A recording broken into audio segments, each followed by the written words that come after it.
السلام علیکم ورحمۃ اللہ وبرکاتہ۔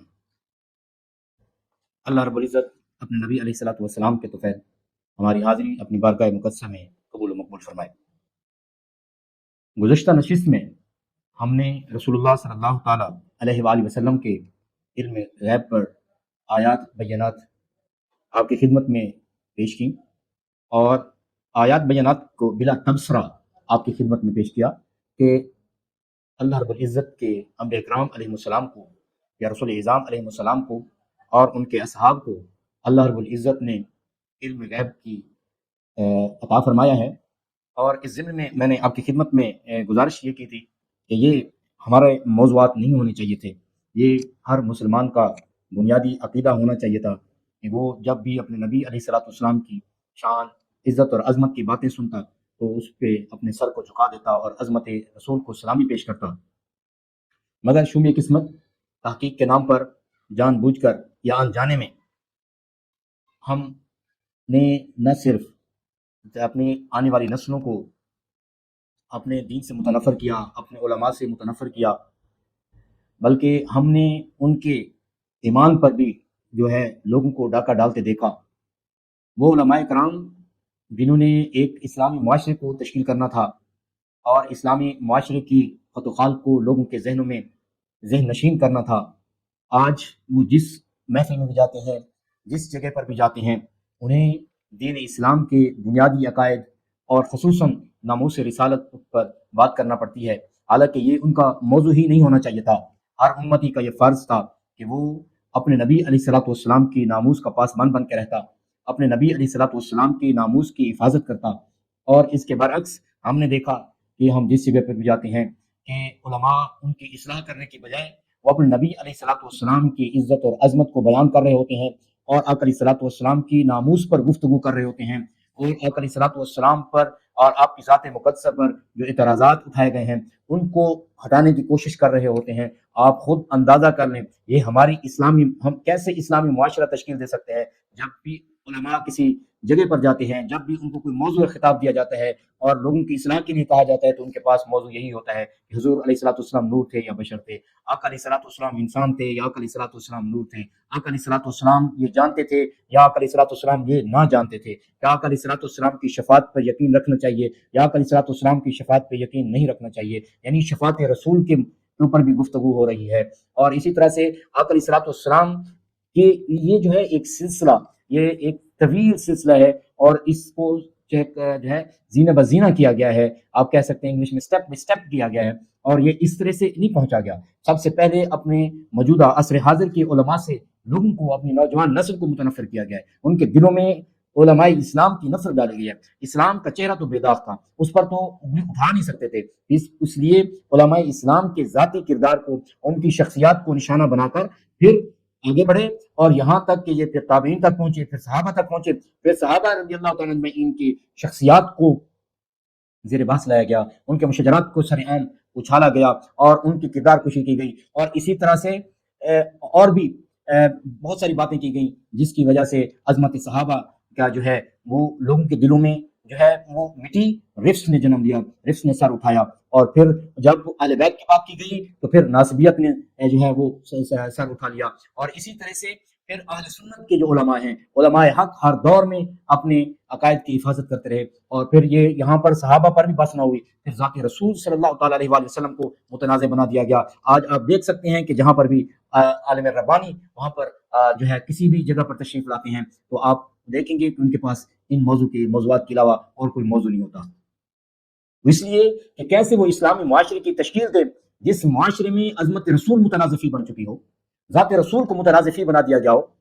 کہ حضور نور تھے، بشر تھے، حضور کو علم تھا یا نہ تھا، حضور کے پاس یہ اختیار ہے یا اختیار نہیں ہے، حضور علیہ الصلوۃ والسلام شفاعت کر سکتے ہیں یا نہیں کر سکتے، یہ ہے وہ ہے، اس طرح کے بہت سارے جو متنازع آقا علیہ الصلوۃ والسلام کی ذات مقدسہ کو بنایا گیا، اور پھر اس کا نتیجہ کیا نکلا؟ فتنہ انکار حدیث پیدا ہوا، لوگوں نے آقا علیہ الصلوۃ والسلام کی احادیث مبارکہ کا انکار کر دیا۔ اب جب پھر فتنہ انکار حدیث پیدا ہوا تو عظمت رسول کہاں رہی؟ جب عظمت رسول نہ رہی تو جھوٹے کذاب تو پیدا ہوں گے، جھوٹے مدعیان نبوت تو پیدا ہوں گے جو یہ کہیں گے کہ ہم بھی نبی ہیں، کیونکہ ہم نے جو درس اپنے بچوں کو دینا تھا، اپنی نسلوں کو دینا تھا، کہ عظمت رسول کا درس دینا تھا۔ آپ اگر صحابہ کرام رضوان اللہ اجمعین کی آیات طیبات کا مطالعہ کریں تو آپ کو ان کی سوانح عمری میں آپ کو بہت سارا کچھ ملے گا کہ انہوں نے اپنے گھر کو چھوڑا، اپنے گھر بار کو چھوڑا، اپنی اولاد کو چھوڑا، اپنے ہر چیز کو اپنے رسول صلی اللہ تعالی علیہ وسلم کی ذات مقدسہ پر قربان کر دیا۔ انہوں نے اپنے رب کی توحید پر بھی ایمان لائے تو وہ کی رسول پر لائے، آقا علیہ الصلوۃ والسلام پر اعتبار کر کے اللہ رب العزت کی توحید کو انہوں نے تسلیم کیا۔ اور اسی طرح سے بہت ساری احادیث بھی اس ضمن میں جو ہے آپ کی خدمت میں گوش گزار کی جا سکتی ہیں۔ اللہ رب العزت نے بھی اپنے دین کی بنیاد ہر دور میں اپنے نبی اور رسول کی ذوات مقدسات پر رکھی ہے۔ اب قیامت تک کوئی نبی اور رسول نہیں آنے والا، اس لیے ہم پر یہ لازم اور ملزوم ہے کہ دامن رسول سے وابستہ رہیں اور آقا علیہ الصلوۃ والسلام کے ساتھ والہانہ عشق کرتے رہیں اور ان سے محبت کرتے رہیں اور کسی ایرے گہرے کی تحقیق پر جو ہے کان نہ دھریں۔ ہم نے علماء حق کو دیکھا ہے اور 14 صدیوں سے جو عقائد اسلامیہ چلے آ رہے ہیں ان پر اعتماد کیجئے اور اسی پر اعتبار رکھیے اور اس پر کامل ایمان رکھیے کہ علماء ربانی آپ کو در رسول پر لے کر جائیں گے، اور در رسول در الہی کا پہلا زینہ ہے اور آخری زینہ بھی یہی ہے، اس کے بعد اور کوئی زینہ نہیں ہے۔ آپ براہ راست اللہ رب العزت کی بارگاہ میں پہنچ جاتے ہیں، کیونکہ اللہ رب العزت نے اپنے لاریب کلام میں ارشاد فرمایا ہے من یطع الرسول فقد اطاع اللہ، جس نے میرے رسول کی اطاعت کی وہ کامل یقین رکھے کہ وہ اللہ تعالیٰ کی اطاعت کر رہا ہے۔ اسی اور مقام پر فرمایا ان کنتم تحبون اللہ فاتبعونی یحببکم اللہ، اے لوگو تم اللہ تعالیٰ کی محبت کا دم بھرتے ہو، اگر مجھ مولا سے محبت کرتے ہو فاتبعونی میرے رسول کی اتباع کرو، پھر اس کے بعد آپ کو یہ دعویٰ کرنے کی ضرورت نہیں ہے کہ آپ اللہ تعالیٰ سے محبت کرتے ہو یا نہیں کرتے ہو، یحببکم اللہ، میں اللہ خود تم سے محبت کروں گا۔ اللہ رب العزت نے اپنے نبی علیہ الصلوۃ والسلام کو اتنا اعلیٰ مرتبہ عطا فرمایا ہے، اور اسی طرح سے اللہ رب العزت نے اپنے نبی علیہ الصلوۃ والسلام کی اور بھی بے شمار عنایات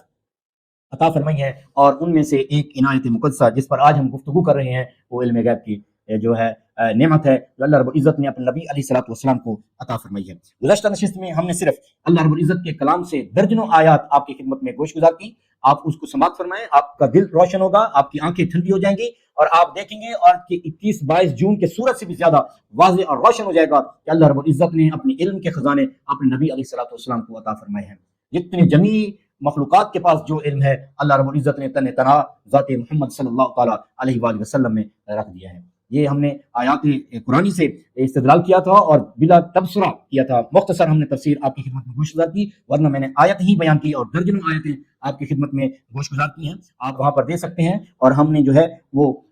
اس پر ابتدائی مقدمہ بھی قائم کیا کہ اللہ رب العزت کے پاس جو علم ہے وہ اس کا ذاتی ہے، وہ اس از خود وہ علیم الخبیر ہے، اور اسی طرح سے جو لوگوں کے پاس ہے جو اللہ رب العزت نے اپنی مخلوقات کو دیا ہے، رسول اللہ صلی اللہ علیہ وسلم کو عطا فرمایا ہے، وہ اللہ تعالیٰ کا عطا کردہ ہے، حادث ہے، متناہی ہے، محدود ہے، مگر اتنا علم ہے کہ کائنات کے مقابلے میں رسول اللہ صلی اللہ تعالیٰ علیہ وسلم کا علم لامحدود ہے اور اللہ تعالیٰ کے مقابلے میں محدود ہے۔ ایسے سمجھ لیں کہ ساری کائنات انسانی کے سامنے یا جتنی مخلوقات کے پاس علم ہے، جن ہیں، انس ہے، فرشتے ہیں، جن کے پاس جتنا علم ہے ان کا علم اگر اکٹھا کیا جائے تو وہ ایک قطرے کی نسبت رکھتا ہے، اور حضور علیہ الصلوۃ والسلام کا علم مخلوقات کے مقابلے میں 7 سمندروں سے بھی زیادہ وسیع و عریض ہے۔ اللہ رب العزت نے آقا علیہ الصلوۃ والسلام کو اتنا علم عطا فرمایا، اور رسول اللہ صلی اللہ علیہ وسلم کا علم اللہ تعالیٰ کے علم کے مقابلے میں ایک قطرے سے بھی کم تر ہے، ایک قطرے کی بھی اس کی حیثیت نہیں ہے۔ اللہ رب العزت کا علم لامحدود ہے اور وہ از خود علیم الخبیر ہے، سمیع بصیر ہے۔ اسی طرح سے اللہ رب العزت نے اور بھی میں نے آیات بینات سے یہ مقدمہ قائم کیا،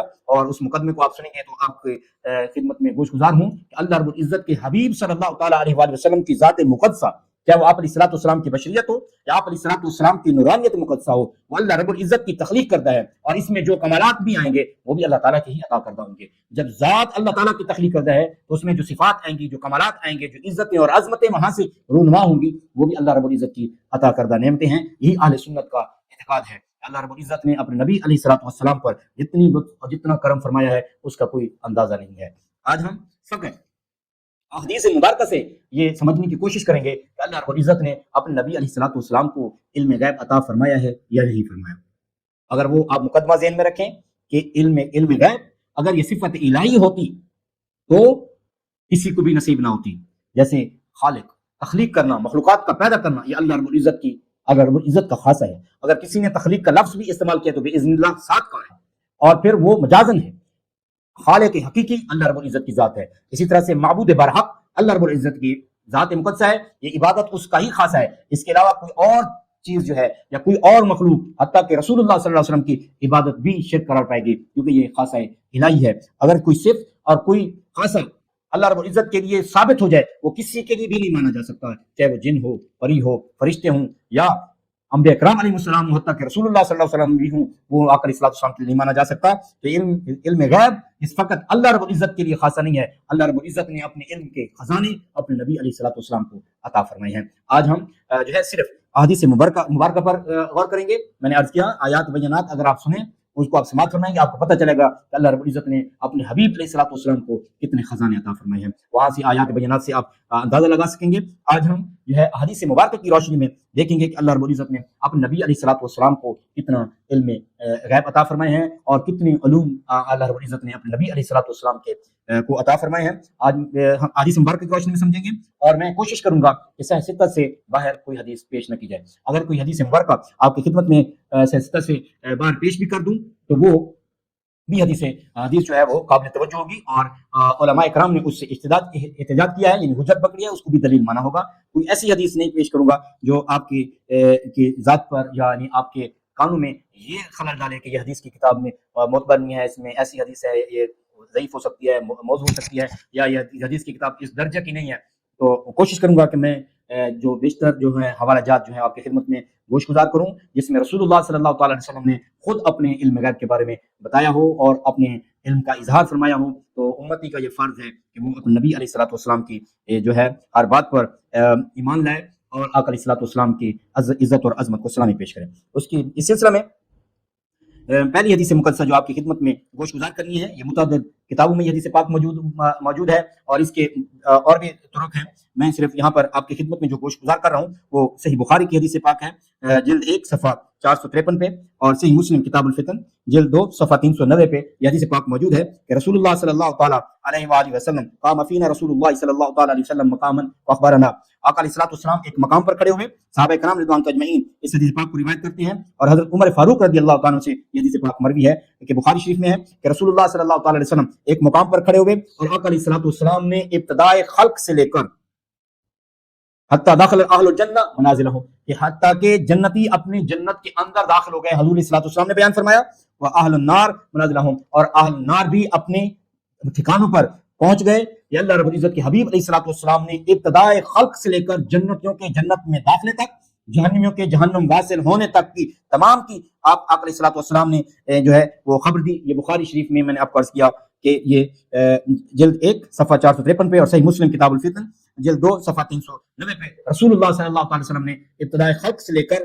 جنتیوں کے جنت میں داخلے تک اور جہنمیوں کے جہنم واصل ہونے تک ایک ایک چیز کی خبر دی۔ اور آقا علیہ الصلوۃ والسلام نے جب یہ خبر دی تو کسی بھی ایک صحابی نے بھی کھڑے ہو کر یہ عرض نہیں کی حضور یہ تو علم غیب کی باتیں ہیں، یہ تو صفت اللہ رب العزت ہے، یہ صفت اللہ تعالیٰ کے پاس ہے، یہ خاصہ الہی ہے، آپ کے پاس یہ کیسے خبر آ گئی؟ تو کسی صحابی نے بھی کھڑے ہو کر اعتراض نہیں کیا، کسی صحابی نے کھڑے ہو کر سوال پیش نہیں کیا۔ اس کا مطلب ہے کہ ہر صحابی اور ہر صحابیہ کا ایمان اور ایمان تھا کہ اللہ رب العزت نے اپنے نبی کو علم کے خزانے عطا فرمائے ہیں۔ آج اللہ تعالیٰ کے حبیب علیہ الصلوۃ والسلام اپنے علوم کے سمندر بہا رہے ہیں۔ اب حضور علیہ الصلوۃ والسلام کی عمر مبارک 63 برس ہے۔ اب آپ کا بچپنا، آپ کا شباب، عالم شباب اور آپ کا پیرگی کا عالم، یہ سب ان کے سامنے موجود تھا۔ آقا علیہ الصلوۃ والسلام پر انہوں نے یہ کچھ اعتراض، یہ سوال پیش نہیں کیا، کیونکہ وہ جانتے تھے کہ رسول اللہ صلی اللہ تعالی وسلم جو کچھ ارشاد فرما رہے ہیں وہ حق اور سچ ارشاد فرما رہے ہیں۔ اس کا اگر آپ دیکھیں اسی طرح سے ایک اور حدیث پاک اور جگہ پر وارد ہوا کہ آقا علیہ الصلوۃ والسلام نے یہ کیوں خبر دی ابتدائے خلق سے لے کر انتہا تک اور جنتوں کے جنت میں داخل ہونے تک اور پھر جہنمیوں کے جہنم جانے تک، یہ خبریں کیوں دی؟ تو اس کے بارے میں یہ ہے، آپ اسے پڑھ کر دیکھیں گے تو آپ کو پتہ چلے گا کہ منافقین نے یہ طعن و تشنیع کی کہ آقا علیہ الصلوۃ والسلام کی اونٹنی جو ہے وہ گم ہو گئی۔ تو منافقین جو صحابہ کا لبادہ اوڑے ہوئے تھے، حضور کے پیچھے نمازیں بھی پڑھ رہے ہیں، آقا علیہ الصلوۃ والسلام کے پیچھے کسی قرآن پاک بھی سیکھ رہے ہیں، مگر نہ ان کے دل میں توحید ہے نہ عظمت رسالت ہے۔ انہوں نے کہا کہ حضور علیہ الصلوۃ والسلام ویسے تو ہمیں آسمان کی خبریں دیتے ہیں، ویسے تو جبریل امین آ کر ان کو جو ہے آسمانوں کی خبریں دیتے ہیں، آج ان کی اپنی اونٹنی گم ہو گئی ہے، تو پھر آج یہ کیوں نہیں بتا رہے؟ ایمان سے بتائیے۔ آقا علیہ الصلوۃ والسلام نے جب یہ سماعت فرمایا، آقا علیہ الصلوۃ والسلام کو یہ خبر دی گئی، آقا علیہ الصلوۃ والسلام جلال میں ہیں۔ پھر آقا علیہ الصلوۃ والسلام منبر پر جلوہ نما ہوئے، اور یہی بخاری شریف کی حدیث، مسلم شریف کی حدیث اور دیگر کتب میں آپ حدیث پاک دیکھیں گے، اس میں یہ واقعہ آپ کو ضرور ملے گا۔ اس میں کیا ہوا؟ پھر آقا علیہ الصلوۃ والسلام جو ہے وہ منبر پر جلوہ نما ہوئے۔ آقا علیہ الصلوۃ والسلام نے ارشاد فرمایا کہ کیا ہو گیا لوگوں کو جو میرے علم پر طعن و تشنیع کرتے ہیں، یعنی آقا علیہ الصلوۃ والسلام کے علم پر طعن و تشنیع کرنا یہ منافقین کا کردار ہے۔ یہ منافقین کی روش ہے، مگر مومنین کا کردار یہ رہا کہ وہ عظمت رسول کے لیے ہر وقت اپنی جانوں کے نذرانے پیش کرنے کے لیے ہر وقت کاربند رہتے تھے۔ آپ علیہ الصلوۃ والسلام نے پھر یہی بات ارشاد فرمائی، آگے میں آپ کی خدمت میں عرض کروں گا۔ حضور علیہ الصلوۃ والسلام نے بارہا ارشاد فرمایا، سلونی سلونی سلونی، مجھ سے پوچھو جو کچھ تم پوچھنا چاہتے ہو۔ یہ میں آپ کی خدمت میں آگے یہ حدیث پاک جو ہے وہ آپ کی خدمت میں ابھی عرض کرتا ہوں، وہ بھی یہی ہے، سیاستہ کی معتبر ترین کتابوں میں موجود ہے۔ تو آقا علیہ الصلوۃ والسلام نے جو ہے قیامت تک کے واقعات کو کھول کھول کر بیان کیا، اور پھر آقا علیہ الصلوۃ والسلام ممبر سے اترے، پھر ظہر کی نماز پڑھائی، پھر آقا علیہ الصلوۃ والسلام ظہر کی نماز کے بعد پھر ممبر پر جلوہ نما ہو گئے، پھر آقا علیہ الصلوۃ والسلام نے اپنے علوم کے خزانے بہا دیے، اور پھر عصر کی نماز پڑھائی، پھر اس کے بعد آقا علیہ الصلوۃ والسلام نے پھر ارشاد فرمایا۔ اس طرح سے یہ پورا دن آقا علیہ الصلوۃ والسلام اپنے علوم کا اظہار فرماتے رہے اور غیب کی ساری خبریں دیتے رہے، جو کچھ ہو چکا اس کے بارے میں بھی بتایا، جو کچھ ہونے والا ہے اس کے بارے میں بھی بتایا، قیامت تک کے حالات و واقعات کو بتایا، اور پھر جنت میں داخلے ہونے والے جنتیوں کے نام بھی بتائے، اور ان کے جہنمیوں کے جہنم واصل ہونے تک کے تمام واقعات کو آقا علیہ الصلوۃ والسلام نے ایک نشست میں جو ہے وہ بیان کر دیا۔ یہ آقا علیہ الصلوۃ والسلام کا معجزہ ہے کہ آقا علیہ الصلوۃ والسلام نے ان تمام چیدہ باتوں کو لوگوں کے دلوں میں بٹھایا اور بتایا کہ اللہ رب العزت نے تمہارے نبی کو اتنا علم عطا فرمایا اور قیامت تک کا علم عطا فرمایا۔ اس طرح سے اللہ رب العزت نے اپنے اس لارائب کلام کو نازل فرمایا ہے اور قیامت تک کے لیے اس کو مشعل راہ بنا دیا، راہ ہادی اور ہادی برحق بنا دیا۔ تو اب اس میں قیامت تک کے تمام حالات و واقعات، آپ کے تمام معاشرے کے تغیرات اس قرآن کے ذریعے سے ہی حل کیے جائیں گے، اس کے لیے علماء کا، اس لیے تو آقا علیہ الصلوۃ والسلام نے فرمایا میری امت کے علماء بنی اسرائیل کے انبیاء کی طرح ہیں، اور جس طرح سے وہ ایک نبی کے بعد دوسرا نبی، دوسرے نبی کے بعد تیسرا نبی، پھر اسی طرح سے نسل در نسل انبیاء کرام علیہ السلام آتے رہے اور تبلیغ کرتے رہے، اسی طرح سے میرے دین کی حفاظت یہ علماء کرتے رہیں گے، اور یہ علماء حق معاشرے کے اندر تبدیل ہونے والے تغیرات کو، احوال کو، واقعات کو قرآن و حدیث کے مطابق حل کرتے رہیں گے۔ اسی لیے آقا علیہ الصلوۃ والسلام کی یہ نازل کردہ یہ کتاب قرآن مجید قیامت تک کے لیے معجزہ ہے۔ دنیا کا کوئی ایک ایسا گوشہ نہیں ہے جس قرآن مجید میں موجود نہ ہو اور اس کا ہم لائے عمل حل نہ کر سکتے ہوں، یا آقا علیہ الصلوۃ والسلام کی حدیث مبارکہ میں یہ نہ ہو۔ تو آقا علیہ الصلوۃ والسلام کے ابتدائے خلق سے لے کر قیامت تک، اور قیامت کے بعد جنتوں کے جنت میں داخلے تک، جہنم کے جہنم واصل ہونے تک، تمام واقعات کو ایک دن میں بیان کر دینا یہ آقا علیہ الصلوۃ والسلام کے معجزات میں سے ہے۔ اور آقا علیہ الصلوۃ والسلام جیسے میں نے عرض کیا یہ قرآن مجید معجزہ ہے، صرف 30 پارے ہیں، اور اس میں اللہ رب العزت نے پورا ضابط حیات بیان کر دیا، پوری قیامت تک کے لیے اس کو رہبر اور ہمارے لیے مکمل ضابط حیات قرار دے دیا۔ اسی طرح سے آپ دیکھیں کہ کئی مشکات باب المساجد میں، مشکات شریف یہ معتبر ترین کتاب ہے، آپ کسی بھی مدرسے میں جائیں تو برصغیر پاک و ہند میں جو سب سے پہلی کتاب پڑھی جاتی ہے وہ مشکات شریف ہے برصغیر میں۔ آپ علیہ الصلوۃ والسلام نے ارشاد فرمایا رأیت ربی عز وجل فی احسن صورہ، کہ میں نے اپنے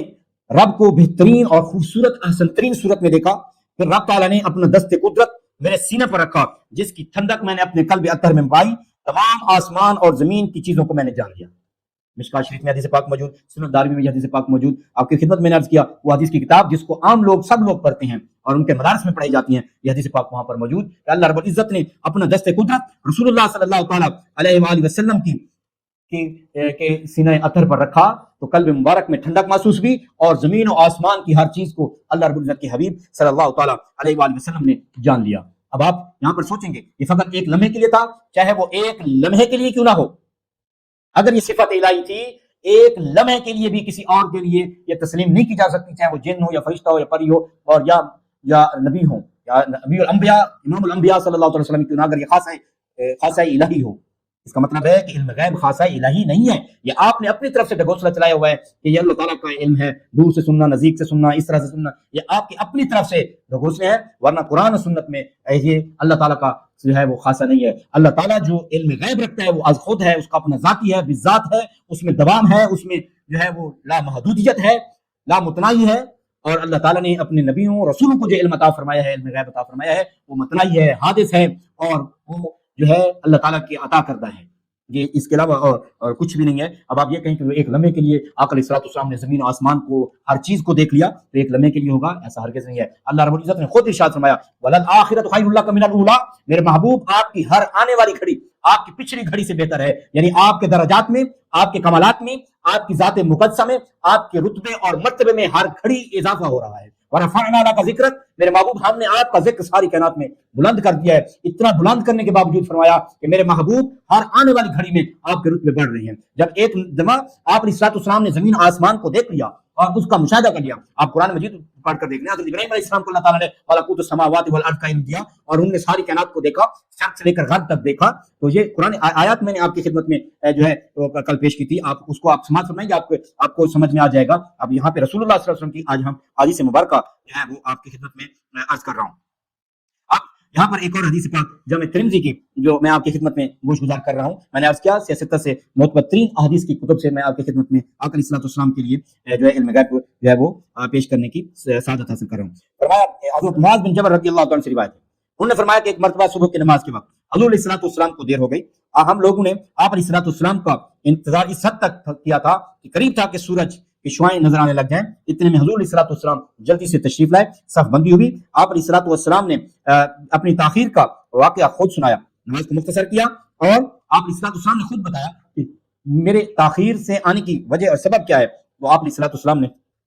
فرمایا کہ میں نماز تہجد کے لیے اٹھا، میں نے نماز ادا کی جتنی اللہ تعالیٰ نے میرے مقدر میں لکھی اور میرے قدور تھی، میں نے جو ہے وہ ادا کی. اس کے بعد مجھ پر نیند آ گئی، مجھ پہ نیند کا غلبہ ہوا اور میں سو گیا. یکا یکا دیکھتا ہوں کہ میں رب کے حضور ہوں اور میں نے اپنے رب تعالیٰ کو اس کی شان کے لائق نہایت ہی احسن صورت میں دیکھا اور مجھ اللہ تعالیٰ نے مجھ سے ارشاد ہوا، اے میرے رسول. میں نے عرض کی یا لبیک یا رب العالمین. تو اللہ رب العزت نے ارشاد فرمایا کہ آپ نے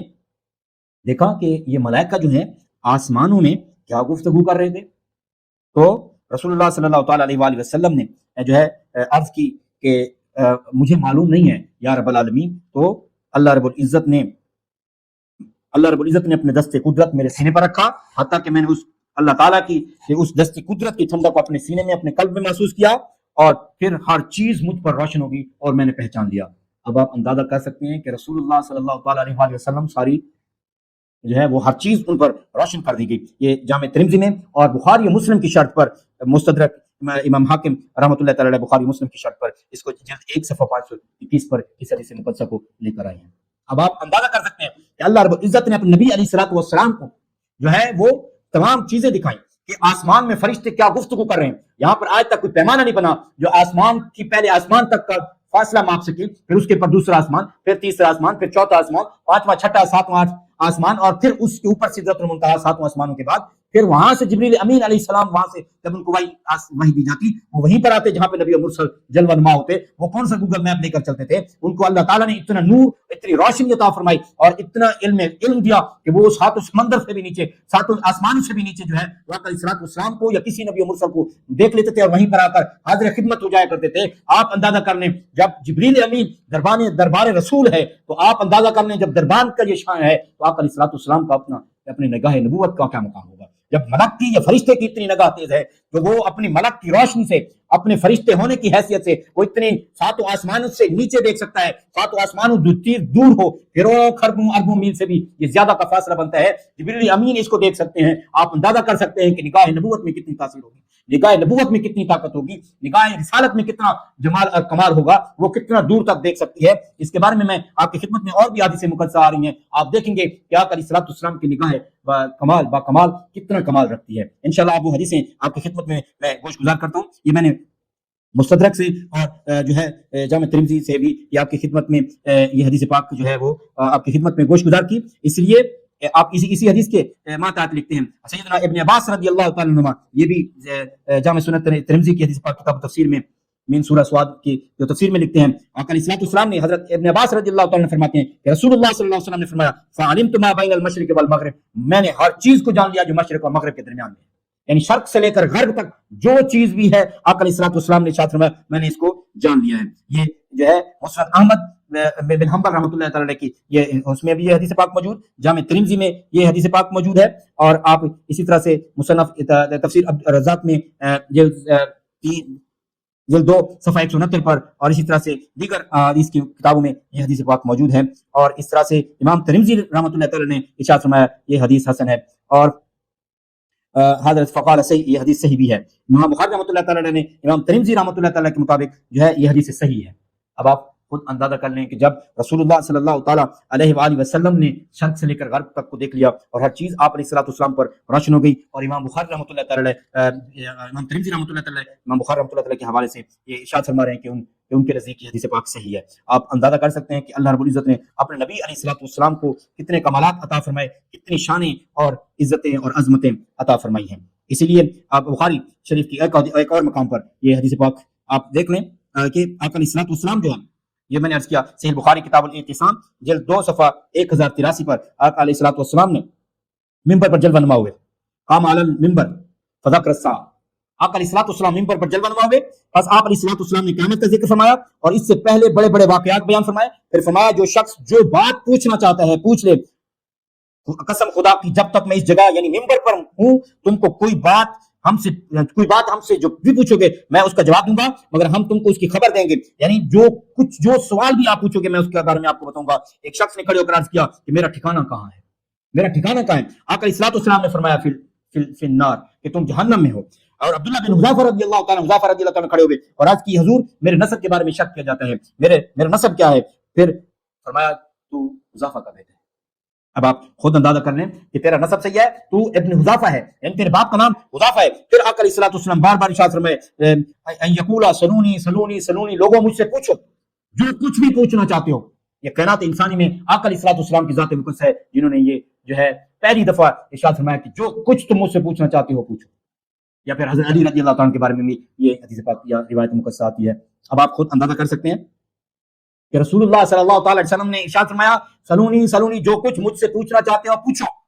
اور کچھ لوگ کہتے ہیں کہ رسول اللہ صلی اللہ علیہ وسلم کے لیے جو علم دیا گیا ہے وہ صرف شریعت کا علم ہے۔ ارے نادا، میرا ٹھکانہ کہاں ہے؟ یہ شریعت کا علم ہے؟ میں جنت میں جاؤں گا یا جہنم میں جاؤں گا یہ تو اس دنیا کے فنا ہو جانے کے بعد کا علم ہے۔ اور پھر عبداللہ بن حذیفہ رضی اللہ تعالیٰ عنہ نے جب یہ سوال کیا، یہ بخاری شریف کی حدیث پاک پڑھ رہا ہوں جناب،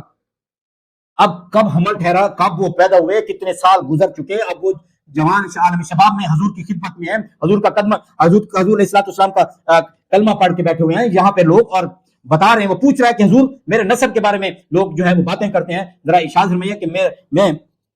میرا باپ کون ہے۔ آپ اندازہ کریں کہاں ان کا حمل ٹھہرا ہوگا، کہاں ان نے صحبت کی ہوگی، کہاں میاں بیوی کا ملاپ ہوا ہوگا، کب وہ بچہ پیدا ہوا ہوگا، اور پھر کتنے سال بیت گئے اس بات کو۔ اگر شریعت کا علم ہوتا تو رسول اللہ صلی اللہ علیہ وسلم ارشاد فرماتے حذیفہ عبداللہ آپ کیا کہہ رہے ہو، آپ مجھ سے شریعت کے بارے میں پوچھو، میں تو سلونی کا مطلب شریعت کے معاملات ہیں، آپ تم مجھ پوچھ رہے ہو کہ مجھے نسب کا کیا پتا۔ خالق کی حقیقی تو رب العلا کی ذات مقدس ہے۔ آقا علیہ السلام نے وحی کا انتظار نہیں کیا، جبریل امین کا انتظار نہیں کیا، جو ہی غلام نے یہ سوال پوچھا آقا علیہ السلام نے ارشاد فرمایا تو ابن حذیفہ ہے، تیرے باپ کا نام حذیفہ ہے۔ اب آپ خود اندازہ کریں آقا علیہ السلام نے اس کے باپ کا نام بتا دیا۔ آج سائنس آپ سمجھتے ہیں کہ بہت ترقی کر چکی ہے، آج بھی ڈی این اے کی رپورٹ آنے میں کتنی دیر لگ جاتی ہے۔ حضور علیہ السلام نے بلا تعامل ارشاد فرمایا۔ اور پھر یہ تو صرف دنیا کی بات تھی، اس شخص نے پوچھا، منافق نے پوچھا کہ حضور میرا ٹھکانہ کہاں ہے؟ آقا علیہ السلام نے فرمایا فی النار، بلا تعامل فرمایا۔ اب یہ غیب کی بات ہے کہ نہیں؟ وہ علوم صاحب سورہ لقمان کی جو آخری آیت پڑھی جاتی ہے کہ قیامت کا دن اللہ تعالیٰ کے قیامت کے دن، قیامت کیا ہے جو ہے کب قیامت قائم ہوگی، اللہ کے پاس ہے، بارش ہوگی، کون مرے گا کہاں مرے گا، ما فی الارحام، یہ سب باتیں یہ آپ کے اللہ تعالیٰ جس کو عطا فرمائے وہ عطا فرمائے، وہاں پر جو ہے وہ اللہ تعالیٰ کا ذاتی علم ہے۔ آقا علیہ السلام خود ارشاد فرما رہے ہیں، پھر آپ علیہ السلام اس کو روک دیتے کہ میرے مراد تو شریعت کی مراد ہے، مجھے کیا پتا تم کس کے بیٹے ہو، اب تم اتنے بڑے ہو گئے ہیں، اب جو ہے کوئی ایسا سلسلہ نہیں ہے، کوئی ایسا ہمارے پاس آلہ نہیں ہے جو بتا سکے کہ آپ کس کے بیٹے ہو۔ مگر صحابہ کا ایمان اور ایمان تھا کہ حضور ساری کائنات کو جانتے ہیں، تبھی تو انہوں نے پوچھا۔ اب یہ کسی کا نسب بتا دینا کہ وہ کس کا نطفہ ہے، یہ کس کا نطفہ ہے،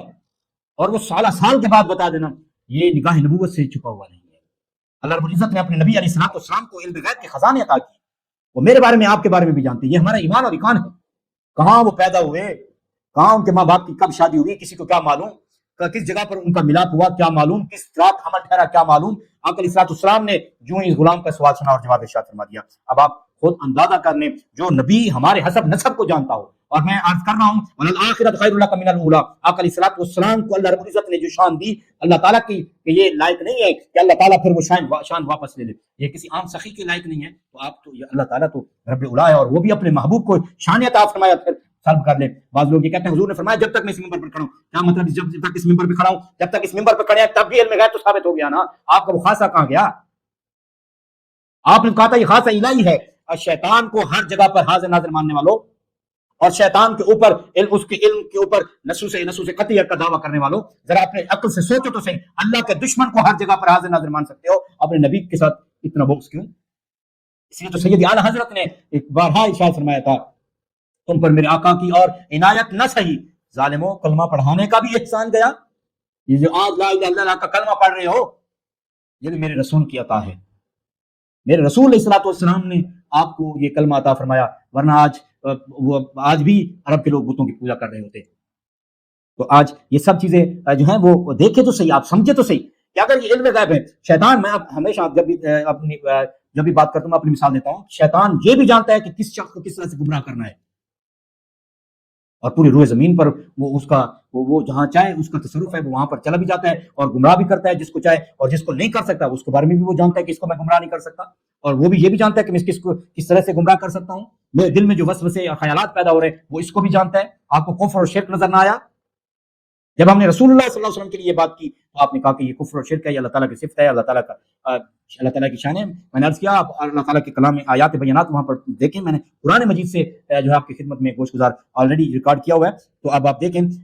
تو اس کو آپ دیکھیں گے کہ اللہ تعالیٰ نے اپنے برگزیدہ رسولوں کو، نبیوں اور رسولوں کو علم غیب کے خزانے عطا فرمائے ہیں، اور یہاں تک بھی فرمایا کہ کون کس کا بیٹا ہے۔ کیا رسول اللہ صلی اللہ علیہ وسلم کی بارگاہ میں جب جو ہے اب یہ گنبد خضرا کتنا دور ہے، میں کس کا بیٹا ہوں، کہاں رہتا ہوں، کدھر رہتا ہوں، یہ حضور کو معلوم ہے۔ یہ ہمارا ایمان اور ایقان ہے جو اپنی امت کے بچوں کو اور لوگوں کو جانتا ہے کہ یہ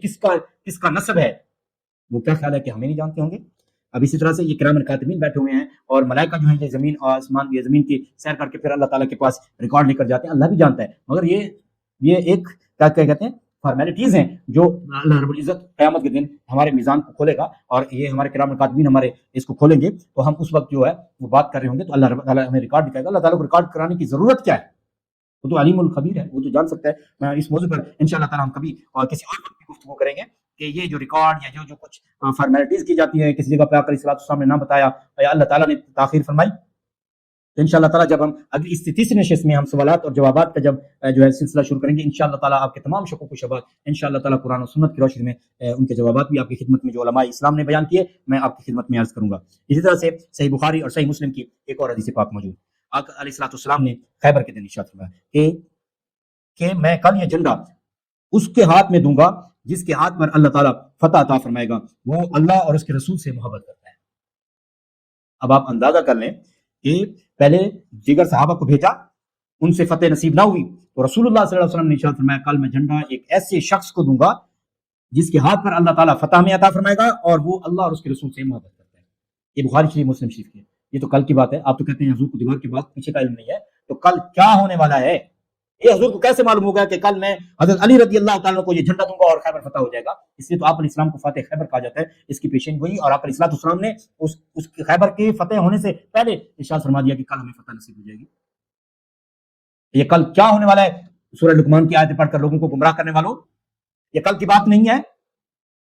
حضور علیہ السلام نے فرمایا کہ کل فتح نصیب ہوگی، حضرت علی رضی اللہ عنہ کو جھنڈا دیا اور آپ کو فاتح خیبر آج بھی جو ہے خیبر شکن کہا جاتا ہے۔ یہ حضور علیہ السلام کی بخاری شریف مسلم شریف مشکات میں یہ حدیث پاک موجود ہے، اور کتاب فضائل صحابہ باب مناقب علی ابن ابی طالب رضی اللہ تعالیٰ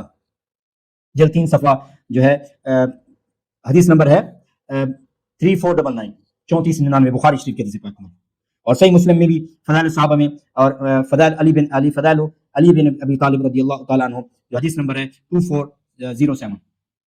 یہ مسلم شریف کے حدیث پاک ہے۔ کل فتح ہوگی یا نہیں ہوگی؟ اگر کسی صحابی کے دل میں یہ ذرا سا بھی ملال ہوتا، آج آپ توحید کے ٹھیکیدار بنتے ہو کہ اللہ تعالیٰ کی توحید ہے، اتنا بڑا لشکر، وہاں پہ تو بغاوت چل جانی چاہیے تھی، حضور یہ تو اللہ تعالیٰ کا خاصہ ہے۔ آج آپ یہ کہہ رہے ہیں کہ کل یہ فتح نصیب ہوگی، کل آپ یہ کہیں کہ میری عبادت کرو، ہم کیوں عبادت کریں گے آپ کی؟ وہ یہ سوال پوچھنے میں حق بجانب تھے، بغاوت کر دیتے، کیونکہ توحید ایک اتنا سینسٹیو ایشو تھا جو آقا علیہ الصلوۃ والسلام ان کو کتنی مدت سے کتنے 13 سال آپ علیہ الصلوۃ والسلام نے مکہ مکرمہ میں لگائے، یہاں پر وہ اپنی جان نثار کر رہے ہیں اللہ رب العزت کی بارگاہ میں، اور یہ کہہ رہے ہیں کہ آقا علیہ الصلوۃ والسلام نے کل اللہ تعالیٰ اس کے ہاتھ پر جو ہے وہ فتح دے گا، تو وہ عرض کر سکتے ہیں حضور یہ تو الہ خاص الہی ہے، آپ کیا فرما رہے ہیں؟ کسی بندہ ناچیز کو کیا اس کو طاقت بتا سکتی ہے کہ وہ یہ دعویٰ کرے کہ کل کیا ہوگا؟ تو یہ تو علم غیب ہے، علم غیب تو اللہ تعالیٰ کے لیے، کسی صحابی نے چوں چرانی کی، اور سب نے علم رسول کو سلامی پیش کی، اور وہ خوش اور بڑے پریشان تھے کہ کل یہ جھنڈا کس کو ملنے والا ہے. ہر بندہ یہ خواہش کر رہا تھا کہ حضور میرے ہاتھ میں جھنڈا دے دیں, کیونکہ فتح تو نصیب ہونی ہی ہونی ہے. اللہ کرے حضور یہ مجھے دے دیں, میں بھی تو اللہ سے پیار کرتا ہوں, میں بھی تو رسول سے پیار کرتا ہوں. ہر شخص, ہر صحابی رسول دل میں یہ تمنا لیے ہوئے تھا. جب صبح ہوئی تو آقا علیہ السلام نے حضرت علی رضی اللہ تعالیٰ کو یہ جھنڈا عطا فرمایا. حضور علیہ السلام کے علم پر کسی نے جو ہے وہ گفتگو یا تان تشنی نہیں کی. یہ علم غیب تو ہے کل کیا ہونے والا ہے, اور یہی مشکات شریف صحیح مسلم شریف میں حدیث پاک ہے کہ ہم پر ہماری امت کے اعمال پیش کیے گئے, اچھے بھی اور برے بھی. ہم نے ان کے اچھے اعمال میں وہ تکلیف دہ چیزیں پائی جو راستے سے ہٹا دی جاتی ہیں, یعنی جو تکلیف دہ چیز ہے وہ راستے سے ہٹا دی جائے, یہ بھی ایک اچھا عمل ہے. حضور علیہ السلام نے ارشاد فرمایا, صحیح مسلم کتاب المساجد, حضور علیہ السلام نے اپنی امت کے تمام اعمال کو مشاہدہ فرمایا. آپ کی نظر میں وہ حدیث پاک ہمیشہ گزری ہوگی, آپ نے بارہا سنی ہوگی. حضرت عائشہ صدیقہ رضی اللہ تعالیٰ عنہ والی, حضرت رضی اللہ تعالیٰ عنہ والی, اور حضرت عمر رضی اللہ تعالیٰ عنہ, حضرت بکر صدیق رضی اللہ تعالیٰ عنہما والی. آپ نے دیکھا حضرت عائشہ صدیقہ رضی اللہ تعالیٰ عنہ جو ہے آسمان کے ستاروں کو دیکھ رہی تھی اور حضور سے پوچھا, حضور آسمان کے تاروں کے برابر بھی کسی کی نیکیاں ہیں؟ آقا علیہ السلام نے ارشاد فرمایا, جب حضرت بی بی صاحبہ کا یہ سوال سنا, سوال سننے سے پہلے ذرا آپ سوچیں تو صحیح, بی بی کے ایمان کی کیفیت تو دیکھیں. اب کوئی نیکی کہاں کرتا ہے, کوئی نیکی کہاں کرے گا. بی بی صاحبہ نے یہ نہیں عرض کی کہ حضور صحابہ میں کون ہے, بی بی صاحبہ نے مطلقاً پوچھا کہ حضور کیا کسی کی نیکیاں آسمان کے تاروں کے برابر بھی ہیں؟ اب تارے جو آسمان پر نظر آتے ہیں, جو صرف نظر آتے ہیں, اگر اب سائنس تحقیق کر رہی ہے کہ کہکشاں اربوں کہکشاں ہیں, اور ایک کہکشاں میں اربوں ستارے ہیں, اور ایک ستارہ ہمارے نظام شمسی سے بھی بڑا ہے, یعنی سورج سے بھی بڑا ہے. آپ اندازہ کر سکتے ہیں اتنے بڑے بڑے ستارے اور اتنی بڑی بڑی کہکشائیں ہیں, حضور کی نظر ان پر بھی ہے. جب بی بی صاحبہ کا سوال ختم ہوا تو آقا علیہ السلام نے ارشاد فرمایا, ہاں عمر رضی اللہ تعالیٰ عنہ کی نیکیاں آسمان کے تاروں کے برابر. اب حضرت عمر رضی اللہ بھی حیات ہیں, اب انہوں نے کوئی نیکی کہاں پر کی, کوئی نیکی کہاں پر کی, کوئی نیکی کہاں پر کی, حضور اس کو بھی جانتے ہیں. اور پھر بی بی صاحبہ کے چہرے کے تغیر کو دیکھا تو حضور علیہ السلام مسکرائے. آپ علیہ السلام نے ارشاد فرمایا, عائشہ آپ چاہتی تھی کہ میں آپ کے والد گرامی ابو بکر کا نام لیتا؟ تو بی بی صاحبہ نے عرض کی, حضور میری خواہش بھی یہی تھی. آقا علیہ السلام نے ارشاد فرمایا, میرے والد گرامی نے جو میری خدمت غار فور میں کی تھی, اس ایک رات کا بھی حضرت عمر رضی اللہ عنہ انہیں کیا مقابلہ نہیں کر سکتے. آپ اندازہ کر سکتے ہیں کہ عظمت رسول اور عزت رسول, اتباع رسول اور قرب رسول میں جو شخص رہتا ہے اس کو, یہ میں نے جملہ مترجہ کے طور پر آدھی سے آپ کی خدمت میں عرض گزار کر دی, ورنہ اس کا ہمارے موضوع سے کبھی ابھی تعلق نہیں ہے. انشاءاللہ تعالیٰ کبھی وقت ملا تو ہم آپ کی خدمت میں اور بھی باتیں جو ہے علم رسول پر دلالت کرتی ہیں اس کی آپ کی خدمت میں عرض کریں گے. اب اسی طرح سے مسلم شریف میں آپ دیکھ لیں, بخاری شریف میں حدیث پاک یہ موجود ہے غزوہ بدر کے بارے میں. بخاری شریف مسلم شریف کی حدیث پاک جو ہے آپ اس کو دیکھ سکتے ہیں. رسول اللہ صلی اللہ تعالیٰ علیہ وآلہ وسلم نے غزوہ بدر سے پہلے آپ علیہ السلام نے ارشاد فرمایا اور اپنے دست قدرت سے زمین پر لکیریں اور نقشے بنائے کہ اس جگہ پر یہ مرے گا, اس جگہ پر یہ کافر مرے گا, اس جگہ پر یہ مشرک مرے گا, اس جگہ پر یہ مشرک مرے گا. کہ کون کہاں مرے گا؟ سورۃ لقمان کی آیت پڑھ کر لوگوں کو گمراہ کرنے والوں, حضور خود ارشاد فرما رہے ہیں کہ کل غزوہ بدر میں یہاں پر ایک کافر یہاں پر ابو جہل یہاں مرے گا, عتبہ یہاں مرے گا, شیبہ یہاں مرے گا. یہ آپ علیہ السلام ان کی مرنے کی جگہوں کی نشاندہی فرما رہے ہیں, اور کل ہمیں اللہ تعالیٰ فتح عطا فرمائے گا. یہ بخاری شریف ہے, مسلم شریف ہے. بخاری شریف مسلم شریف میں یہ حدیث پاک موجود ہے. اور پھر آپ بتائیں کل کون مرے گا؟ سورہ لقمان میں تو ہے کہ وہ اللہ تعالیٰ کے سوا کو نہیں جانتا. اللہ تعالیٰ نے اپنے نبی علیہ السلام کو علم وسیع عطا فرمائی, اور پھر جب اگلے دن جب جہاد ہوا اور جہاد ختم ہوا, اللہ تعالیٰ نے مسلمان کو فتح عطا فرمائی. تو پھر لوگوں نے دیکھا, صحابہ نے اپنی آنکھوں سے دیکھا کہ جہاں پر حضور نے نشان لگائے تھے وہیں پر کافروں کی موت ہوئی تھی اور وہیں پر وہ مرے پڑے تھے. یہ بخاری شریف اور مسلم شریف ہے. آپ نے تو قرآن مجید کی آیت پڑھ کے ہمیں بتایا تھا کہ اللہ تعالیٰ کے سوا کوئی نہیں جانتا, اور انہی آیات مقدسات کا حوالہ میں نے جو ہے اپنی گزشتہ نشست میں آپ کی خدمت میں عرض کیا ہے. انشاءاللہ تعالیٰ ہمیں اللہ تعالیٰ اپنے نبی علیہ السلام کی عزت اور عظمت کو سمجھنے کی توفیق عطا. کہاں سے وہ جبریل امین آئے تھے اور نشان لگایا تھا کہ حضور یہاں پہ نشان لگایا, یہاں پر یہ مرے گا, اللہ تعالیٰ فرماتا ہے یہاں پر مرے گا. حضور علیہ السلام کو اللہ تعالیٰ نے علم دیا. اب یہ بخاری شریف مسلم شریف میں ہے, میں بلا تبصرہ جو ہے وہ حدیث مبارکہ آپ کی خدمت میں گوش گزار کر رہا ہوں. اب اسی طرح سے مشکات شریف میں یہ حدیث پاک موجود ہے, اور سیاستہ کی معتبر ترین کتابوں میں بھی یہ حدیث پاک موجود ہے. میں مشکات شریف سے یہ پڑھ رہا ہوں. باب المعجزات میں حضرت حریرہ رضی اللہ تعالیٰ عنہ سے روایت ہے کہ رسول اللہ صلی اللہ تعالیٰ علیہ وآلہ وسلم کی بارگاہ میں جو ہے وہ ایک شکاری آیا, اور مطلب ایک چرواہا آیا, اور اس نے آ کر جو ہے وہ آقا علیہ السلام کی بارگاہ میں اپنے ایمان کا واقعہ بتایا. وہاں پر بھیڑیا نے اس کی بکری کو اٹھا لیا. اب جب اس کی بکری کو اٹھایا تو یہ چرواہا یا شکاری جو ہے اس کے پیچھے بھاگا اور اپنی بکری کو چھڑوا لیا. تو پھر بھیڑیے نے فصیح کلام میں جو ہے وہ اس بندے سے کہا کہ تم اللہ تعالیٰ نے مجھے رزق دیا تھا اور تم نے مجھ سے میرا رزق چھین لیا. وہ بندہ پریشان ہو گیا کہ ایک بھیڑیا، ایک جانور درندہ بھی بولتا ہے. جب تو وہ اس کے حیرانگی کو دیکھ کر بھیڑیے نے کہا اس سے حیرانگی کی بڑی بات یہ ہے کہ ہم جانور ہیں، ہم اپنے نبی کو پہچانتے ہیں اور تم انسان ہو، اپنے نبی کو نہیں پہچانتے. یہ سیاستہ کی بخاری شریف میں بھی حدیث پاک موجود ہے. میں نے کوشش کی اس کا حوالہ دیکھنے کی، مجھے ملا نہیں ہے، مگر میں اپنے حافظے کی بنا پر یہ آپ کی خدمت میں عرض کر رہا ہوں کہ یہ سیاستہ کی بخاری شریف میں بھی حدیث پاک موجود ہوگی. تو موجود ہے، آپ اگر اس کا دیکھنا چاہیں، اور اگر میں غلط حوالہ دے رہا ہوں تو میں اس پورے رسوخ سے کہہ رہا ہوں کہ مشکات شریف میں یہ حدیث پاک موجود ہے. یہ بھی ہمارے مدارس کی پہلی حدیث کی کتاب ہے جو پڑھائی جاتی ہے. تو اب آپ خود دیکھ لیں اس بات کو کہ اور دلائل النبوہ میں بھی حدیث پاک موجود ہے. اب اسی طرح سے اور بھی کتب حدیث میں طویل فہرست میرے پاس حوالہ جات موجود ہیں. اس میں یہ ہے بخاری شریف میں حافظے کی بنا پر یہ آپ کی خدمت میں عرض کر رہا ہوں کہ یہ حدیث پاک وہاں پر بھی موجود ہوگی کہ آقا علیہ الصلوۃ والسلام نے، یا غالباً میں نے یہاں پہ مشکات شریف حدیث پاک، پھر وہ شخص آیا حضور کی بارگاہ میں دوڑ کر آیا، اور بھیڑیے نے بتایا کہ جاؤ اور ایمان کی دولت سے مالا مال ہو جاؤ. پھر اس نے کہا کہ میرے پاس یہ میری بھیڑ بکری کی حفاظت کون کرے گا؟ بھیڑیے نے کہا کہ آپ جاؤ، میں اللہ کی قسم کھا کر کہتا ہوں کہ میں تمہارے بھیڑ بکری کی حفاظت کروں.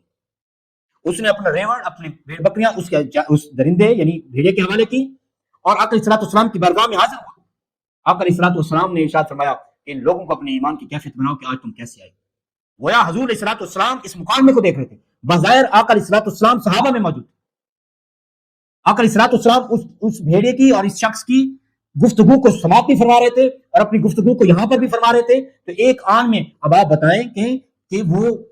چراگاہ میں اپنے بھیڑ بکریوں کو چرا رہا تھا اور وہ جانور کے ساتھ گفتگو ہو رہی ہے. حضور علیہ الصلوۃ والسلام نے یہاں سے سماعت بھی فرمایا، ملاحظہ اور مشاہدہ بھی فرمایا. اور پھر اس صحابی نے آ کر یہ بھی بتایا کہ حضور مجھے ایمان کی دولت سے مالا مال کیجیے، اور صحابیت کے مرتبے پر فائز ہوا. اور حضور علیہ الصلوۃ والسلام نے ارشاد فرمایا غم نہ کر، تو جا، وہ بھیڑیا تیری ابھی بھی تیری ریوڑ کی اور تیری بھیڑ بکری کی حفاظت کر رہا ہے. آپ اندازہ کر سکتے ہیں، یہ مشکات شریف کی حدیث پاک ہے.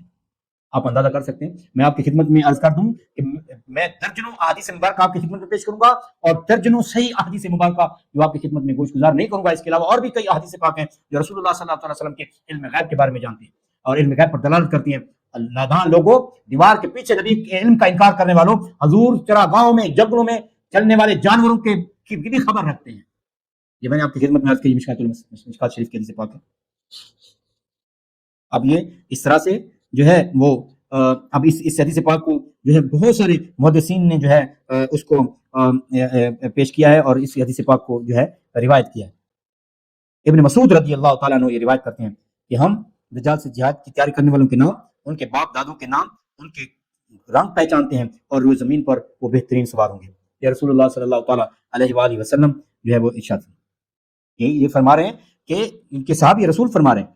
کہ آقا علیہ الصلوۃ والسلام نے ارشاد فرمایا کہ ہم دجال سے جہاد کرنے والے کی تیاری کرنے والوں کے نام، ان کے باپ دادوں کے نام اور ان کے گھوڑوں کے رنگ بھی پہچانتے ہیں. وہ کون سے جو ہے وہ لشکر میں لے کر جائیں گے، ان کے نام کو بھی جانتے ہیں. اس طرح کی بہت ساری احادیث مقدسات یہاں پر پیش کی جا سکتی ہیں. یہاں صرف گھوڑوں کا لفظ استعمال کیا گیا ہے، ورنہ اور بھی جو ہتھیار استعمال کیے جاتے رہیں گے اور ان کے رنگوں کے اور ان کی چیزوں کے نام رسول اللہ صلی اللہ تعالیٰ علیہ وآلہ وسلم جو ہے وہ بہتر طور پر جانتے ہیں. اس لیے رسول اللہ صلی اللہ علیہ وسلم نے ارشاد فرمایا کہ دجال جو ہے پوری روئے زمین پر جو ہے وہ جائے گا، مگر مکہ شریف مدینہ شریف میں داخل نہ ہو سکے گا. یہ مسلم شریف کی حدیث پاک ہے. میں آپ کی خدمت میں عرض بھی کر دیتا ہوں، مسلم شریف میں یہ حدیث پاک موجود ہے کہ رسول اللہ صلی اللہ تعالیٰ علیہ وآلہ وسلم نے ارشاد فرمایا ہے کہ دجال جو ہے وہ مکہ شریف میں اور مدینہ شریف میں داخل نہیں ہو سکے گا. اور پھر اس کے بعد یہ بھی ہے کہ مکہ شریف سے نکلے گا اور بہت ساری جو ہے جو مدینہ شریف سے جو منافق ہیں وہ یہاں سے نکال دی جائیں گے کہ زلزلہ آئے گا، وہ ڈر کے مارے دجال کے پاس چلے جائیں گے. یہ آقا علیہ الصلوۃ والسلام نے جو ہے وہ جو ہے اس کی خبریں دی ہیں. یہ ہے مسلم شریف میں حدیث پاک موجود ہے کتاب الفتن میں. فرمایا انس بن مالک رضی اللہ عنہ روایت کرتے ہیں کہ نبی صلی اللہ تعالی علیہ وسلم نے فرمایا دجال مکہ اور مدینہ کے علاوہ ہر شہر میں پہنچ جائے گا. ان دونوں شہروں کے ہر راستے میں ان کی حفاظت کے لیے فرشتے سب باندھے کھڑے رہیں گے، اور دجال جو ہے وہ سنجا نامی جگہ پر پڑاؤ کرے گا. مدینہ منورہ میں 3 جھٹکے آئیں گے اور تو ہر کافر و منافق مدینہ سے نکل کر دجال کی طرف خوف کے مارے چلا جائے گا. یہ حضور علیہ الصلوۃ والسلام خود ارشاد فرما رہے ہیں کہ یہ کس طرح سے یہ مستقبل کی خبریں نہیں، علم غیب کی خبریں نہیں کہ کون کس وقت کیا کرے گا. آقا علیہ الصلوۃ والسلام نے یہ ہمیں خبریں دی، اور بخاری مسلم میں نے آپ کی خدمت میں عرض کی کہ آقا علیہ الصلوۃ والسلام نے جو ہے یہ حدیث کی خبریں دے کر ہمیں قیامت سے ابتداء خلق سے لے کر قیامت تک اور بعد قیامت تک کی یہ باتیں دی. اب آپ اندازہ کر سکتے ہیں کہ رسول اللہ صلی اللہ تعالیٰ علیہ وآلہ وسلم جو ہے کتنے جلیل القدر پیغمبر اور آقا علیہ الصلوۃ والسلام کے علم کی وسعت کی کیا کہنے. اب آپ ذرا ملاحظہ فرمائیے، حدیث پاک بڑی ہی دلچسپ حدیث مبارکہ ہے کہ رسول اللہ صلی اللہ تعالیٰ علیہ وآلہ وسلم نے یہ میں نے آپ پر کیا سیاستہ سے حدیث مبارکہ آپ کی خدمت میں گوش گزار کروں گا، اور آپ نے دیکھا کہ میں نے بخاری شریف، مسلم شریف اور سیاستہ کی اب یہ ابو داؤد شریف کی حدیث پاک آپ کی خدمت میں عرض کر رہا ہوں کہ رسول اللہ صلی اللہ تعالیٰ علیہ وآلہ وسلم، حضرت جابر بن عبداللہ رضی اللہ عنہ اس بات کی روایت ہے کہ رسول اللہ صلی اللہ علیہ وسلم خیبر والوں سے ایک یہودیہ نے بنے ہوئے گوشت کو آپ علیہ الصلوۃ والسلام کی خدمت پیش کیا اور اس میں زہر ملا دیا اور آپ علیہ الصلوۃ والسلام کی خدمت پیش کیا. رسول اللہ صلی اللہ تعالیٰ علیہ وسلم نے اس سے گوشت، میں مختصر عرض کر رہا ہوں، یہ ابو داؤد شریف کی حدیث پاک ہے کہ آپ علیہ الصلوۃ والسلام کے چند اور صحابہ بھی کھانے لگے. رسول اللہ صلی اللہ علیہ وسلم نے اپنے ہاتھ کو روک لیا اور پھر اس ایک آدمی کو بھیجا جو اسے بلا کر لایا. آپ نے فرمایا جس نے یہ گوشت بھیجا اس عورت کو بلائیے. آپ علیہ الصلوۃ والسلام نے فرمایا تم نے اس گوشت میں زہر ملایا؟ تو یہودیہ نے کہا کہ آپ کو کس نے بتایا؟ فرمایا کہ مجھے اس دستی کے گوشت نے بتایا ہے جو میرے ہاتھ میں ہے. عورت نے کہا کہ جی ہاں. کہ آپ علیہ الصلوۃ والسلام نے فرمایا اس سے تمہارا کیا ارادہ تھا؟ اس نے کہا کہ اگر آپ علیہ الصلوۃ والسلام نبی ہیں تو آپ علیہ الصلوۃ والسلام کو یہ نقصان نہیں دے گا، اور اگر آپ علیہ الصلوۃ والسلام نبی نہیں تو لوگوں کو آپ علیہ الصلوۃ والسلام سے استغفر اللہ معاذ اللہ نجات مل جائے گی. تو رسول اللہ صلی اللہ علیہ وسلم نے اسے معاف فرمایا اور کوئی سزا نہ دی آپ علیہ الصلوۃ والسلام نے. اب آپ ذرا خود غور سے ذرا دیکھیں تو صحیح، ذرا سمجھیں کیا گوشت گفتگو کرتا ہے. ہم نے دیکھا کہ سلیمان علیہ السلام جو ہے وہ جانوروں کی بولیاں بھی سمجھتے تھے، ان سے بھی گفتگو فرمایا کرتے تھے. آپ اندازہ کریں جانوروں کا بولنا اور پھر ان کی بولی کو سمجھنا، یہ حضرت سلیمان علیہ السلام کا کمال تھا. مگر گوشت جانور کو ذبح کر دینا، پھر اس کو پکا دینا اور اس میں زہر ملا دینا اور زہر آلودہ گوشت کا نبی سے گفتگو کرنا اور پھر کسی اور کا نہ سن سکنا، خود رسول اللہ صلی اللہ تعالی وسلم کا سننا. آپ کیا اندازہ کر سکتے ہیں کہ رسول اللہ صلی اللہ علیہ وسلم کے پاس اللہ تعالیٰ نے کیا کمالات. آپ اندازہ کر سکتے ہیں کہ وہ بھنا ہوا گوشت حضور علیہ الصلوۃ والسلام کے بارگاہ میں التجا کر رہا ہے، حضور مجھے مت کھائیے، مجھے اللہ رب العزت نے میں آپ کے جسم اطہر کو نقصان نہیں پہنچانا. اور پھر اس یہودیہ نے بھی یہ کہا کہ حضور اگر آپ کھا لیتے اور آپ نبی ہیں آپ کو اس کی تکلیف نہ ہو. اب آپ اندازہ کریں یہ اس طرح سے آپ باتیں کریں گے تو گفتگو یہ اس سے عجیب تر تھا. آپ علیہ الصلوۃ والسلام اس سے پہلے اس خاتون کو بلوا لیتے اور فرماتے میں علم غیب کا اظہار کر دیتے. آپ علیہ الصلوۃ والسلام نے جو ہے وہ گوشت تناول جو ہے اس گوشت سے آپ علیہ الصلوۃ والسلام نے جو گفتگو فرمائی تو اس گوشت نے آپ علیہ الصلوۃ والسلام کو یہ بات بتائی. اچھا جی اب آپ یہ ذرا دیکھیں، میں نے آپ کو اس کا تقابل حضرت سلیمان علیہ الصلوۃ والسلام کے ساتھ بھی کر کے دکھایا، اور صحابہ رضوان اجمعین نے نہ گوشت کی آواز سنی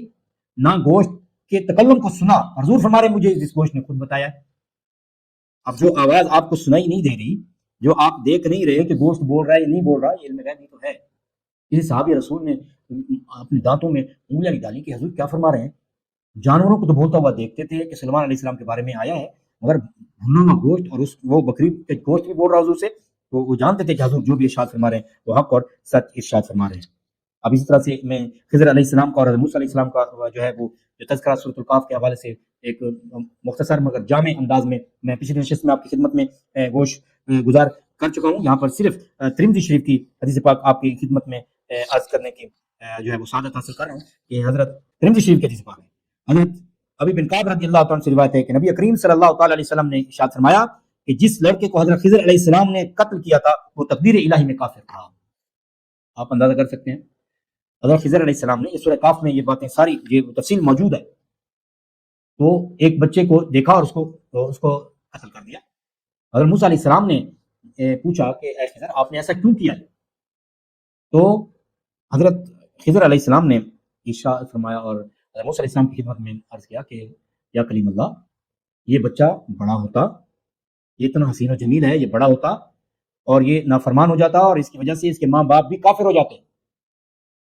اب حضرت موسیٰ علیہ السلام کا میں نے پچھلی نشست میں عرض کیا ہے، موسیٰ علیہ السلام ارشاد فرماتے ہیں کہ اے خضر آپ کیا فرما رہے ہیں؟ آپ یہ کیسے دعویٰ کر سکتے ہیں کہ یہ بچہ بڑا ہو کر کافر ہو جائے گا اور پھر اس کے ماں باپ بھی کافر ہو جائیں گے؟ یہ تو کل کی باتیں ہیں، کل کی باتیں آپ کو کیا پتا، یہ سارے علم غیب ہے. کون کہاں مرے گا، کیسے مرے گا، اس کا خاتمہ بالخیر ہوگا، خاتمہ بالکفر ہوگا، کس طرح سے وہ ہوگا، یہ تو اللہ تعالیٰ کے سوا کوئی جانتا نہیں ہے. آپ کیسے دعویٰ کر رہے ہیں؟ مگر حضرت کریم اللہ علیہ السلام نے یہ ارشاد نہ فرمایا، یعنی نبی مرسل کو بھی پتہ نہ چلا کہ خاصہ الہی ہے، یہ آج کے ہمارے ان لوگوں کو پتہ چل گیا جو علم رسول پر طعن و تشنیع کرتے ہیں۔ اب آپ اندازہ کر سکتے ہیں، یہ تو قرآن مجید میں موجود ہے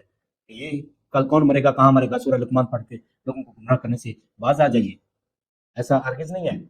اللہ تعالیٰ کے پاس جو علم ہے، اللہ تعالیٰ نے اس سورہ میں فرمایا کہ میرے پاس اپنا ذاتی علم ہے، میں نے اپنی ذات سے یہ جانتا ہوں، اور میں نے اپنے نبیوں اور رسولوں کو بھی جو ہے وہ علوم کے خزانے عطا فرمائے ہیں۔ اب اسی طرح سے مسلم شریف کی حدیث پاک ہے، آپ علیہ الصلوۃ والسلام جو ہے وہ سفر سے واپسی تشریف لا رہے ہیں۔ مسلم شریف کی حدیث پاک حضرت جابر رضی اللہ تعالیٰ عنہ بیان کرتے ہیں کہ نبی کریم صلی اللہ تعالیٰ علیہ وسلم ایک سفر سے واپس تشریف لا رہے ہیں۔ جب آپ صلی اللہ علیہ وسلم مدینہ منورہ کے قریب پہنچے تو اتنی تیز آندھی چلی کہ سوار اس شخص بھی ریت میں دھنسنے لگے، تو آپ علیہ الصلوۃ والسلام نے فرمایا اس آندھی کو کسی منافق کی موت کے لیے بھیجا گیا ہے۔ جب آپ صلی اللہ تعالیٰ علیہ وسلم مدینہ منورہ پہنچے تو منافقین کا ایک سرگنا مر چکا تھا۔ مسلم شریف کی حدیث۔ اب چل آندھی رہی ہے اور حضور کسی کے مرنے کی خبر دے رہے ہیں، اور وہ بھی کسی منافق کی۔ اب کون منافق مرا، کون مسلمان مرا، کون منافق مرا، کون مسلمان مرا یا مرے گا، یہ تو اللہ تعالیٰ کے سوا کسی کو علم نہیں ہونا چاہیے تھا۔ اگر یہ صفت الہی تھی، خاص الہی تھا، تو کسی کو نہیں ہونا چاہیے تھا۔ تو حضور علیہ الصلوۃ والسلام فرما رہے ہیں منافق ہے، وہ کلمہ بھی پڑھ رہا تھا، حضور کے پیچھے نماز بھی پڑھ رہا تھا، مگر پھر بھی حضور علیہ الصلوۃ والسلام نے فرمایا یہ منافق ہے۔ اب آپ خود اندازہ کر لیں، حضور علیہ الصلوۃ والسلام ابھی مدینہ شریف میں جو تشریف فرما نہیں ہوئے، راستے میں ہے، آندھی سے اندازہ لگا رہا ہے۔ آندھی نے بتا دیا کہ آندھی نے بتایا ہوگا کہ جبریل امین علیہ السلام آئے تھے، کیا وحی آئی تھی، کیا کچھ ہوا تھا۔ ایسا ہرگز نہیں ہے۔ اللہ رب العزت نے اپنے نبی علیہ الصلوۃ والسلام کی نگاہ نبوت میں وہ طاقت اور کمال رکھا ہے کہ جدھر آپ علیہ الصلوۃ والسلام نگاہ اٹھاتے ہیں، نہ صرف ظاہری ایجابات اور پردے ہٹتے ہیں، فاصلے سمٹتے ہیں، بلکہ اللہ تعالیٰ کے حبیب علیہ الصلوۃ والسلام اپنی امت کے لوگوں کے دلوں کو بھی جانتے ہیں۔ یہ منافق مر رہا ہے، یہ منافق مرے گا، یہ کافر ہو کر مرے گا، یہ کس طرح سے مرے گا۔ یہ بھی میں نے آپ کے سامنے حضرت خضر علیہ السلام کی بات قرآن مجید سورہ کاف سے بیان کی ہے۔ آپ اندازہ کر سکتے ہیں کہ اللہ تعالیٰ نے اپنے نبی علیہ الصلوۃ والسلام کو کتنا جو ہے وہ جو ہے علم وسیع عطا فرمایا ہے۔ اس لیے تو ہم یا رسول اللہ یا رسول اللہ کی ایسے ہم نہیں بول رہے، حضور ہمارے دلوں کی کیفیت کو جانتے ہیں، حضور ہمارے درود و سلام کو سماعت فرما رہے ہیں۔ کون میری بارگاہ میں درود و سلام کے نذرانے پیش کر رہا ہے؟ حضور علیہ الصلوۃ والسلام نے اس کو خود سماعت فرما رہے ہیں، وہاں پر ملک ایک فرشتہ بھی کھڑا ہوا ہے۔ اور لوگوں کے علم کے بھی داد دینی چاہیے کہ جب بغض رسول میں آتے ہیں تو کہتے ہیں کہ اللہ تعالیٰ نے وہاں پہ ایک فرشتہ مقرر کر رکھا ہے جو لوگوں کے سلام کو سنتا ہے۔ اب ایک لمحے میں، ایک سیکنڈ میں ہزاروں لوگ جو ہے وہ درود السلام پیش رہے ہیں، مختلف سیغوں سے پیش کر رہے ہیں۔ کوئی الصلوۃ والسلام علیک یا رسول اللہ کہہ رہا ہے، کوئی اللہم صلی علی کہہ رہا ہے، کوئی کس سیغے سے پڑھ رہا ہے، کوئی کس سیغے سے پڑھ رہا ہے۔ وہ فرشتہ سن بھی رہا ہے، حضور کی بارگاہ میں پیش بھی کر رہے ہیں۔ لاکھوں کروڑوں لوگ کروڑوں مرتبہ، اربوں مرتبہ درود السلام کے نذرانے پیش کرتے ہیں، حضور ان کو سنتے ہیں، سماعت فرماتے ہیں اور ان کا جواب بھی دیتے ہیں۔ آپ اندازہ کر سکتے ہیں کیسے ممکن ہے۔ اب آپ جب آپ یہ دیکھیں کہ جب آپ کعبہ شریف میں جاتے ہیں، کوئی اللہ تعالیٰ کے وہاں پہ ایک غلغلہ سا ہے، کوئی شور سا ہوتا ہے کہ کوئی کس طرح سے دعا مانگ رہا ہے، کوئی کس طرح سے دعا مانگ رہا ہے، اللہ تعالیٰ سب کی دعاؤں کو سن رہا ہے، سماعت بھی فرما رہا ہے، اور کس زبان میں کوئی بول رہا ہے، اس طرح سے کوئی کس طرح سے حضور کو یاد کر رہا ہے، کس طرح سے یاد کر رہا ہے۔ وہاں فرشتہ کھڑا ہے جناب، وہ جو ہے تمام سلام کو اکٹھا کر کے حضور کی بارگاہ میں پیش کرتا ہے۔ ارے ناداں، جو حضور کی بارگاہ میں دربان بن کر فرشتہ کھڑا ہے، اس کو اللہ تعالیٰ نے اتنی طاقت دی ہے کہ روئے زمین پر جو کوئی بھی جہاں پر بھی آقا علیہ الصلوۃ والسلام کی بارگاہ میں درود السلام بھیجے، اس کو سن کر حضور کی بارگاہ میں پیش کرے۔ آپ اندازہ کر سکتے ہو کہ سماعت رسول کا کیا مقام، وہ سماعت رسول کتنے بلند مرتبے پر ہوگی۔ آپ ذرا ان باتوں کو اور اس طرح سے آپ عقائد گھڑیں گے تو آپ کی جگہ صحیح ہوگی کہ فرشتہ سن سکتا ہے تو کفر اور شرک نہیں ہے، ہاں، اور جب حضور سن لیں گے تو یہ کفر شرک ہو جائے گا۔ جبکہ آپ کا الصلوۃ والسلام، اگر آپ آنے والی گھڑی پچھلی گھڑی سے بہتر ہے، اس کا آپ معنی یہ بھی نہ کریں، آپ یہ کہیں ولن آخر خیر لکم من الاولی، یہ کہ آپ علیہ الصلوۃ والسلام کی اگلی زندگی جو ہے، یعنی آپ کے وصال با کمال کے بعد وہ پچھلی زندگی سے بہتر ہے۔ اگلی اسی زندگی میں تو آپ سماعت فرما رہے تھے، اگلی زندگی میں وہ تو اس سے اعلیٰ اور عرفہ ہے، وہاں پر فرشتہ سن رہا ہے، نبی نہیں سن رہا، وہ تو اس دنیا سے بہتر زندگی ہے۔ وہ بھی آپ کی خدمت میں آپ کو بخاری شریف کے حدیث پاک بیان کر دیتا ہوں۔ رسول اللہ صلی اللہ تعالیٰ علیہ وآلہ وسلم جو ہے وہ ایک قبر سے گزرے، آپ اپنے سوار تھے، آپ علیہ الصلوۃ والسلام کی سواری کو ڈر لگا، آپ علیہ الصلوۃ والسلام نے اپنی سواری کو روکا اور یک آپ اس قبر پر جو ہے اور ان دو قبروں پر تشریف لے گئے۔ بخاری شریف کی حدیث پاک ہے، اور یہ مشہور حدیث پاک آپ نے کئی مرتبہ جو ہے وہ علماء سے جو ہے سنی بھی ہے کہ آپ علیہ الصلوۃ والسلام جو ہے وہ قبر شریف پر تشریف لائے، اور آپ علیہ الصلوۃ والسلام نے ان دونوں قبروں میں دیکھا کہ ان پر عذاب ہو رہا تھا، اور حضور علیہ الصلوۃ والسلام نے ایک ٹہنی لی اور اس کو چیرا اور ان کی قبروں پر رکھ دیا، اور پھر ارشاد فرمایا کہ یہ دو لوگ تھے، ان میں سے ایک، دونوں کو عذاب ہوتا، ایک جو ہے وہ اپنے سطر کا یا اپنے جب پیشاب کے قطروں کی احتیاط نہیں کرتا اپنے جسم کو ناپاک رکھتا تھا، اور پیشاب کے قطروں سے نہیں بچتا تھا، اور دوسرے کے بارے میں فرمایا یہ چغل خور تھا، چغلیاں کرتا تھا. بخاری شریف کے حدیث پاک. اب آپ یہ دیکھیں حضور تو یہاں پہ کھڑے ہو، قبر میں کیا ہو رہا ہے کسی کو کیا معلوم؟ حضور یہاں پر اس جہان میں کھڑے ہو کر جو ہے وہ ارشاد فرما رہے ہیں اور قبر کے حالات واقعات سے جانچ رہے ہیں، اور کیا خبر ان کا جسم بھی سلامت نہ ہو. جب قبر میں عذاب ہو رہا ہوتا ہے جس شخص کو، جس کافر و مشرک کو عذاب ہو رہا ہوتا ہے، یا کسی بھی شخص کو اس کے جسم کا سلامت ہونا تو لازمی نہیں ہوتا، اس کی ہڈیاں گل سڑ گئیں اور اس پر عذاب ہو رہا ہے، حضور دیکھ رہے ہیں اور یہ بھی فرما رہے ہیں، دیکھ رہے ہیں کہ یہ کیا کرتا تھا. اس کے پورے نام اعمال کو حضور صلی اللہ علیہ وسلم نے دیکھ لیا. اب جہاں پر وہ اس پیشاب کے قدر سے نہیں بچتا ہوگا تو وہ کسی جگہ پر چھپ کر ہی کرتا ہوگا نا. اگر چھپ کر لوگوں کے سامنے ایک دو لوگ ہی ہوں گے نا، اگر اپنے صدر کا اپنے جو ہے پرائیویٹ پارٹس کا احتیاط نہیں کرتا ہوگا اور اپنے اس سے نہیں بچتا ہوگا، یہ تو اس کا ایک اپنا وہ چھپ کر کرتا تھا. ایک تو یہ غیب، دوسرا وہ کب کرتا تھا، کس طرح سے کرتا تھا، اور یہ بھی دیکھ لیا کہ اس کو عذاب کیوں ہو رہا ہے، اور یہ بھی معلوم نہیں کہ اس کا جسم بھی سلامت تھا یا نہیں تھا.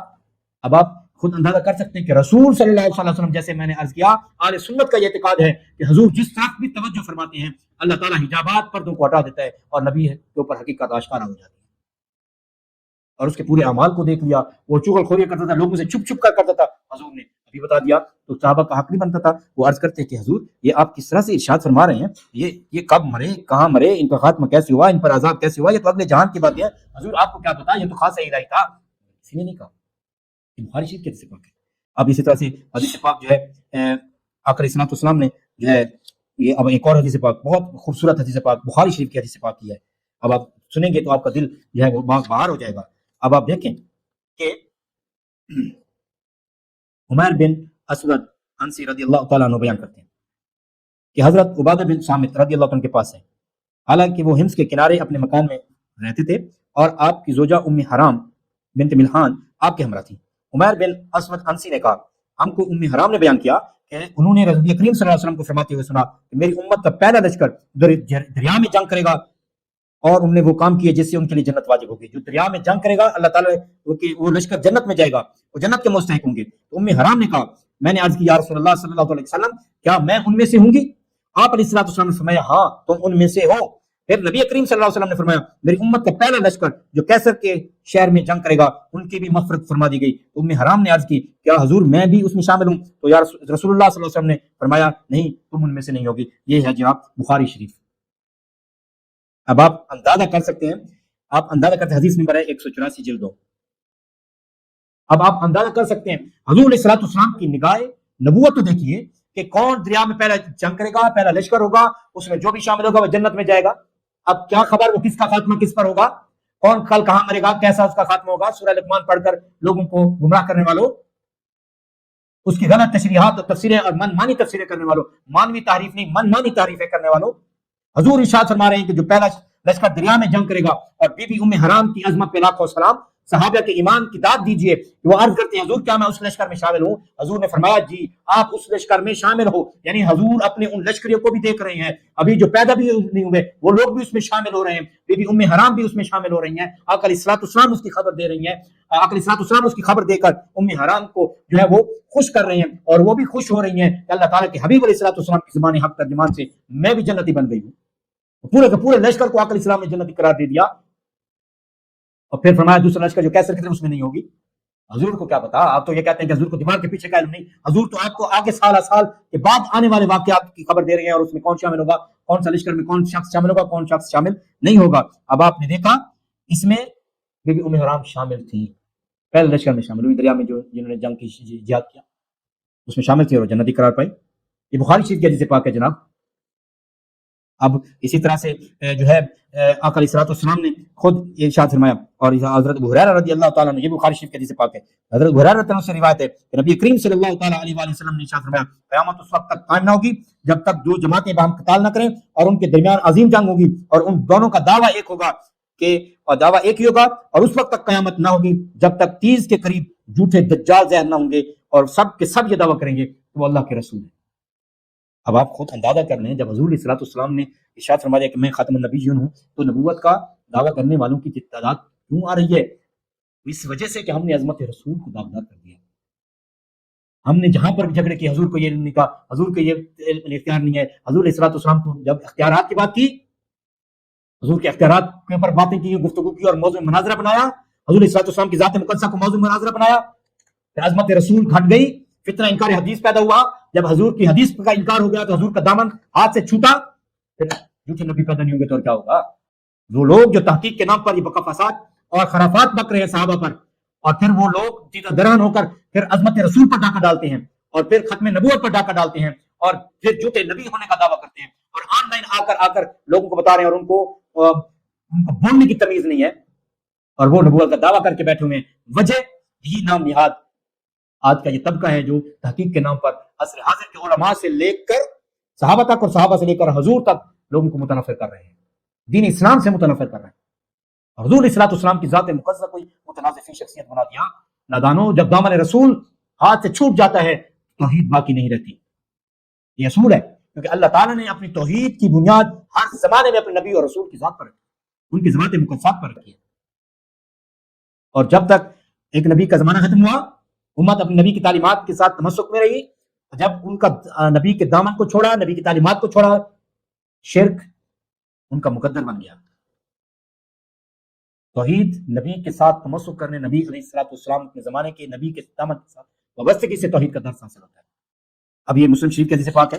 اب آپ دیکھیں حدیث پاک بہت مشہور حدیث پاک آپ نے سنی ہوگی کہ ایک انصاری صحابی کی مہمان نوازی کی خبر جو ہے رسول اللہ صلی اللہ تعالی علیہ وآلہ وسلم نے خود ارشاد فرمائی۔ فرمایا ایک شخص آقا علیہ السلام کی بارگاہ میں حاضر ہوا، اس نے عرض کی حضور فاقے سے ہوں۔ آپ علیہ السلام نے اپنی ازواج مطہرات سے پوچھا کھانے کے لیے کچھ ہے؟ آپ علیہ السلام نے اطلاع دی گئی کہ حضور کھانے میں نہیں ہے۔ آپ علیہ السلام، یہ فقر ایسا نہیں ہے، فقر یہ اللہ تعالیٰ کے حبیب علیہ السلام کا اختیاری ہے، اضطراری نہیں ہے کہ آپ علیہ السلام معذلہ مجبور ہوں، اس وجہ سے آپ کے گھر میں فاقے رہتے تھے، کھانے کے لیے کچھ نہیں ہوتا تھا۔ اگر آقا علیہ السلام چاہتے تو ٹھوکر مار کر اور پہاڑ کو بھی سونا بنا دیتے۔ آپ ذرا سوچیں سمجھے تو صحیح، یہ حضور علیہ السلام کے اختیارات پر بات کرنے والے ایسے گفتگو کرتے ہیں۔ حضور علیہ السلام امت کے لیے ایک نمونہ پیش کر رہے تھے، ورنہ آپ علیہ السلام چاہتے تو یہ پہاڑ سونا بن کر آپ علیہ السلام کے ساتھ چلتے۔ یہ آپ علیہ السلام کا اختیاری فقر ہے۔ پھر آپ علیہ السلام نے جو ہے پھر اعلان فرمایا کہ تم میں سے کون ہے جو آج اس مہمان کو کھانا کھلائے؟ تو ایک انصاری صحابی جو ہے وہ کھڑے ہوئے، یہ میں حدیث پاک مسلم شریف سے عرض کر رہا ہوں۔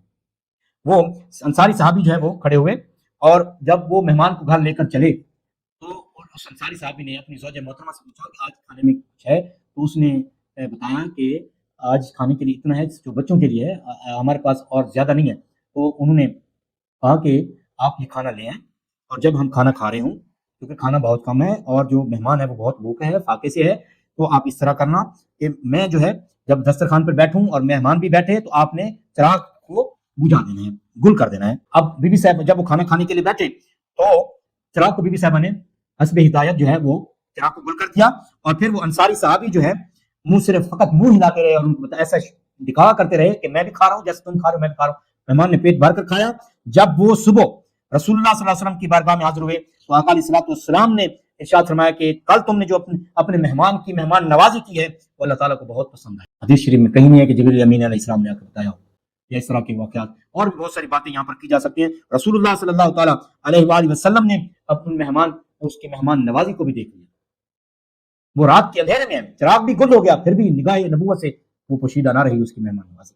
حضور علیہ السلام نے خبر دی اور اس نے یہ عرض کی حضور یہ تو خاص الہی ہے، آپ کو کیسے پتہ چل گیا؟ یہ تو غیب کی خبر ہے، آپ کیسے بتا سکتے ہیں؟ کل تک تو ہم آپ یہ بتاتے رہے۔ تو اس طرح سی باتیں آپ نہ کریں، جگہ صحیح کے علاوہ اور کچھ نہیں ہوگا۔ میں بار بار یہی عرض کر رہا ہوں۔ اسی طرح سے حضور مسلم شریف کے حدیث پاک ہے، حضور علیہ السلام نے ارشاد فرمایا یہ جو پہاڑ ہے، اود پہاڑ ہے، یہ مجھ سے محبت کرتا ہے۔ یعنی حضور پہاڑوں کی پتھروں کی زبان بھی جانتے ہیں، ورنہ حضور کو کیسے معلوم کہ آپ علیہ السلام جو ہے وہ ان کے ساتھ یہ محبت کرتا ہے۔ اس طرح سے بخاری شریف کی حدیث پاک ہے، آپ اس حدیث پاک کو بھی مشاہدہ فرمائیں، اور آپ نے بارہا یہ حدیث پاک سنی کہ حضور علیہ السلام نے جو ہے کسرا کے مرنے کی خبر دے دی۔ وہ آئے آقا علیہ السلام کے پاس کہ آقا علیہ السلام کی بارگاہ میں کہ آپ علیہ السلام نے کیسے اسلام کی دعوت دے دی، ہم تو سپر پاور ہیں، آپ نے ایسے کیسے کر دیا؟ تو آقا علیہ السلام نے فرمایا جاؤ تمہارا بادشاہ مر چکا ہے۔ اور جس دن حضور علیہ السلام نے خبر دی اسی دن وہ مرا۔ اور پھر آقا علیہ السلام نے فرمایا یہ کیسر بھی ہلاک ہوگا اور اس کے مال کو اور اس کی جو ہے خزانے کو تم حاصل کرو گے، اللہ تعالیٰ کی راہ میں خرچ کر دو گے۔ یہ بخاری شریف۔ آپ اندازہ کر سکتے ہیں کسی کون کہاں مرے گا، کیسے مرے گا۔ پھر یہی کروں گا سورہ لقمان کی آیت، آخری آیت پڑھ کر وہ لوگوں کو گمراہ کرنے والے علوم خمسہ اللہ تعالیٰ کے لیے خاص ماننے والوں، حضور علیہ السلام بتا رہے ہیں کہ وہ مر چکا ہے اور کیسر بھی مرے گا اور پھر اس کے خزانے بھی تمہارے ہاتھ آئیں گے۔ یہ سالہ سال بعد میں ہوا۔ ٹھیک ہے، اور وہ حضور صلی اللہ علیہ وسلم پہلے اس کی خبر دے رہے ہیں۔ بخاری شریف کی حدیث پکار کا آپ کی خدمت میں عرض کی، مسلم شریف کی حدیث پاک ہے کہ قیامت جمعہ کو ہوگی۔ قیامت کا علم جب اللہ تعالیٰ کے پاس تھا تو پھر قیامت جمعہ کو کیسے ہو گیا، حضور نے کیسے بتا دیا؟ اللہ تعالیٰ نے اپنے نبی علیہ الصلوۃ والسلام کو یہ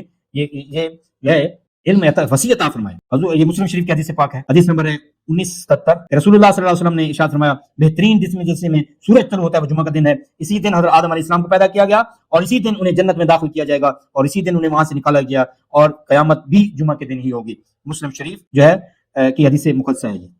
اب آپ اندازہ کر سکتے ہیں کہ یہ حدیث پاک ہے، اور بھی میں نے آپ کی خدمت کس طرح کی ہلاکت کی خبر، ان کے مال کی خبر، یہ بھی بخاری شریف میں موجود ہے، حدیث نمبر 278۔ اور بخاری شریف کی حدیث پاک 3027 بھی حدیث پاک موجود ہے، صفحہ 500 پر یہ حدیث پاک موجود ہے۔ کس طرح کی مرنے کی خبر، ان کے خزانے مسلمانوں کے ہاتھ آنے کی اور ان کو اللہ تعالیٰ کی راہ میں لٹانے کی خبریں حضور صلی اللہ علیہ وسلم نے خود دی۔ اور یہ مسلم شریف کی حدیث پاک ہے کہ رسول اللہ صلی اللہ تعالیٰ علیہ وآلہ وسلم پہاڑ پر تھے، اور ابو ہریرہ رضی اللہ عنہ سے حدیث پاک روایت کرتے ہیں، مسلم شریف کی روایت مقدسہ ہے اور حدیث نمبر ہے 6248۔ حضرت ابو ہریرہ رضی اللہ عنہ روایت کرتے ہیں کہ نبی کریم صلی اللہ علیہ وسلم بنا پہاڑ پر موجود تھے، آپ صلی اللہ علیہ وسلم کے ہمراہ ابو بکر، حضرت عمر، حضرت عثمان، حضرت علی اور حضرت طلحہ اور حضرت زبیر رضی اللہ تعالیٰ عنہم اجمعین تھے۔ چٹان حرکت کرنے لگی، آپ علیہ الصلوۃ والسلام نے ارشاد فرمایا رک جاؤ کیونکہ تیرے اوپر ایک نبی، ایک صدیق اور شہید موجود ہے۔ حضور علیہ الصلوۃ والسلام نے اپنی نبوت کے بارے میں بتایا، حضرت بکر صدیق رضی اللہ عنہ کی صدیقیت کے بارے میں بتایا، حضرت عمر، حضرت عثمان، حضرت علی، حضرت طلحہ اور حضرت زبیر رضی اللہ تعالیٰ عنہم کی شہادت کی خبر دی۔ کل کون کہاں مرے گا، کیسے مرے گا، یہ کیسی کون سی خبریں جو آقا علیہ الصلوۃ والسلام سے چھپی ہوئی ہیں اور یہ خاص الہی آپ نے قرار دے رکھی ہیں، ایسا ہرگز نہیں ہے۔ اور دیکھیں یہ حدیث شریف مسلم شریف میں ہے، یہ بہت پیاری حدیث ہے حضرت اویس کرنی رضی اللہ تعالیٰ عنہ کے بارے میں، اور جو ہے یہ مسلم شریف کی حدیث کی کتاب میں حدیث نمبر ہے 6490۔ ابن جابر رضی اللہ تعالیٰ عنہ بیان کرتے ہیں کہ اہل کوفہ میں وقت کی شکل میں حضرت عمر رضی اللہ عنہ کی خدمت میں حاضر ہوئے، ان میں سے ایک شخص جو اویس کرنی رضی اللہ عنہ کے ساتھ مذاق کیا کرتا تھا، حضرت عمر رضی اللہ عنہ نے دریافت کیا کیا کرن کے رہنے والا کوئی شخص ہے، تو آگے بڑھا تو حضرت عمر رضی اللہ عنہ نے فرمایا نبی اکرم صلی اللہ علیہ وسلم نے ارشاد فرمایا ہمارے پاس یمن سے ایک شخص آئے گا جس کا نام اویس ہوگا، یمن میں اس کی صرف والدہ ہوگی، وہ برس کی بیماری کا شکار ہوا اور اللہ تعالیٰ سے دعا کرے گا، اللہ تعالیٰ اس برس کے نشانات کو ختم کر دے گا، صرف ایک دینار یا ایک درہم جتنا نشان جو ہے رہ جائے گا، تم میں سے جو شخص اس سے ملے اس سے اپنے لیے مغفرت کی دعا کرے۔ اب یہ کرن کہاں، یمن میں، اب وہ وہاں پر وہ رہ رہے ہیں اور حضور یہ بھی دیکھ رہے ہیں کہ اس کو برس کی بیماری بھی ہے اور وہ اللہ تعالیٰ سے شفا بھی مانگے گا، اور اس کے برس کا صرف فقط ایک نشان رہ جائے گا اور ایک درہم ایک دینار کے برابر ہوگا، حضور یہ بھی جانتے ہیں۔ اور یہ حضور علیہ الصلوۃ والسلام نے کہ بعد حضرت عمر رضی اللہ تعالیٰ نے مجھے یہ خبر دی، اور روایت کے مسلم شریف میں یہ حدیث پاک موجود ہے۔ آپ اندازہ کر سکتے ہیں کہ کون سے شخص کدھر بیمار رہتا ہے، کہاں رہتا ہے، کیسے ہے، اور میں نے عرض کیا حضور علیہ الصلوۃ والسلام کا علم ہر لحظہ ہر گھڑی جو شان اللہ تعالیٰ نے آپ کو عطا فرمائی اس میں اضافہ ہی ہو رہا ہے، اس میں درجات بلند ہی ہو رہے ہیں۔ اب اسی طرح سے یہ حدیث پاک جو ہے یہ بھی بہت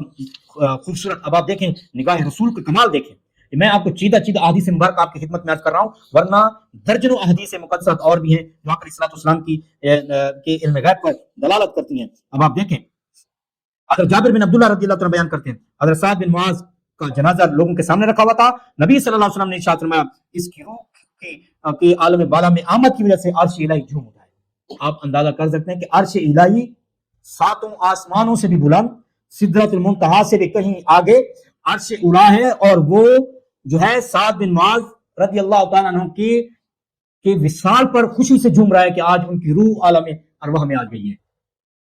اب آپ اندازہ کر سکتے ہیں حضور روحوں کو بھی دیکھ رہے ہیں کہ کس طرح سے وہ پرواز کر رہی ہیں، اور عرش اولی تک دیکھ رہے ہیں کہ عرش الہی بھی جھوم اٹھا ہے۔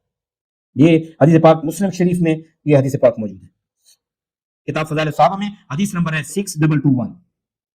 6221 نمبر حدیث پاک کہ اللہ رب العزت کے حبیب علیہ الصلوۃ والسلام بظاہر زمین پر کھڑے ہوئے ہیں اور صحابہ کے درمیان کھڑے ہوئے ہیں، اور ارشاد اور نگاہ نبوت جو ہے وہ پرواز کر کے عرش اولی تک پہنچ چکی ہے، عرش الہی کو دیکھ رہے ہیں، وہ خوشی سے جھوم رہا ہے کہ آج میرے نبی کا غلام حضرت جو ہے سعد بن معاذ رضی اللہ تعالیٰ عنہ کی روح مقدس یہاں پر آ گئی۔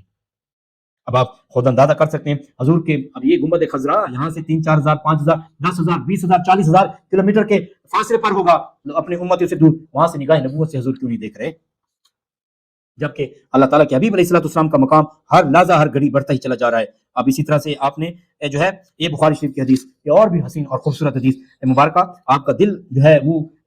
روشن ہو جائے گا، آنکھیں ٹھنڈی ہو جائیں گی یہ حدیث پاک سن کر۔ میں اس حدیث پاک کو مختصراً عرض کر رہا ہوں، یہ بخاری شریف کی حدیث پاک ہے، کتاب الکسوف میں فرمایا حدیث نمبر 1052 صفحہ 170 پر یہ حدیث پاک موجود ہے۔ حضرت عبداللہ ابن عباس رضی اللہ تعالیٰ عنہ یہ حدیث پاک روایت کرتے ہیں، انہوں نے کہا کہ زمانے مقدس میں سورج کو گرہن لگا، حضور علیہ الصلوۃ والسلام نے نماز پڑھی، آپ علیہ الصلوۃ والسلام کھڑے ہوئے اور سورہ بقرہ پڑھنے کے برابر آپ نے طویل قیام فرمایا، حدیث طویل ہے میں مختصر عرض کر رہا ہوں. پھر آپ علیہ الصلوۃ والسلام نے دوسرا سجدہ کیا اور پھر اس طرح سے آپ نے نماز کو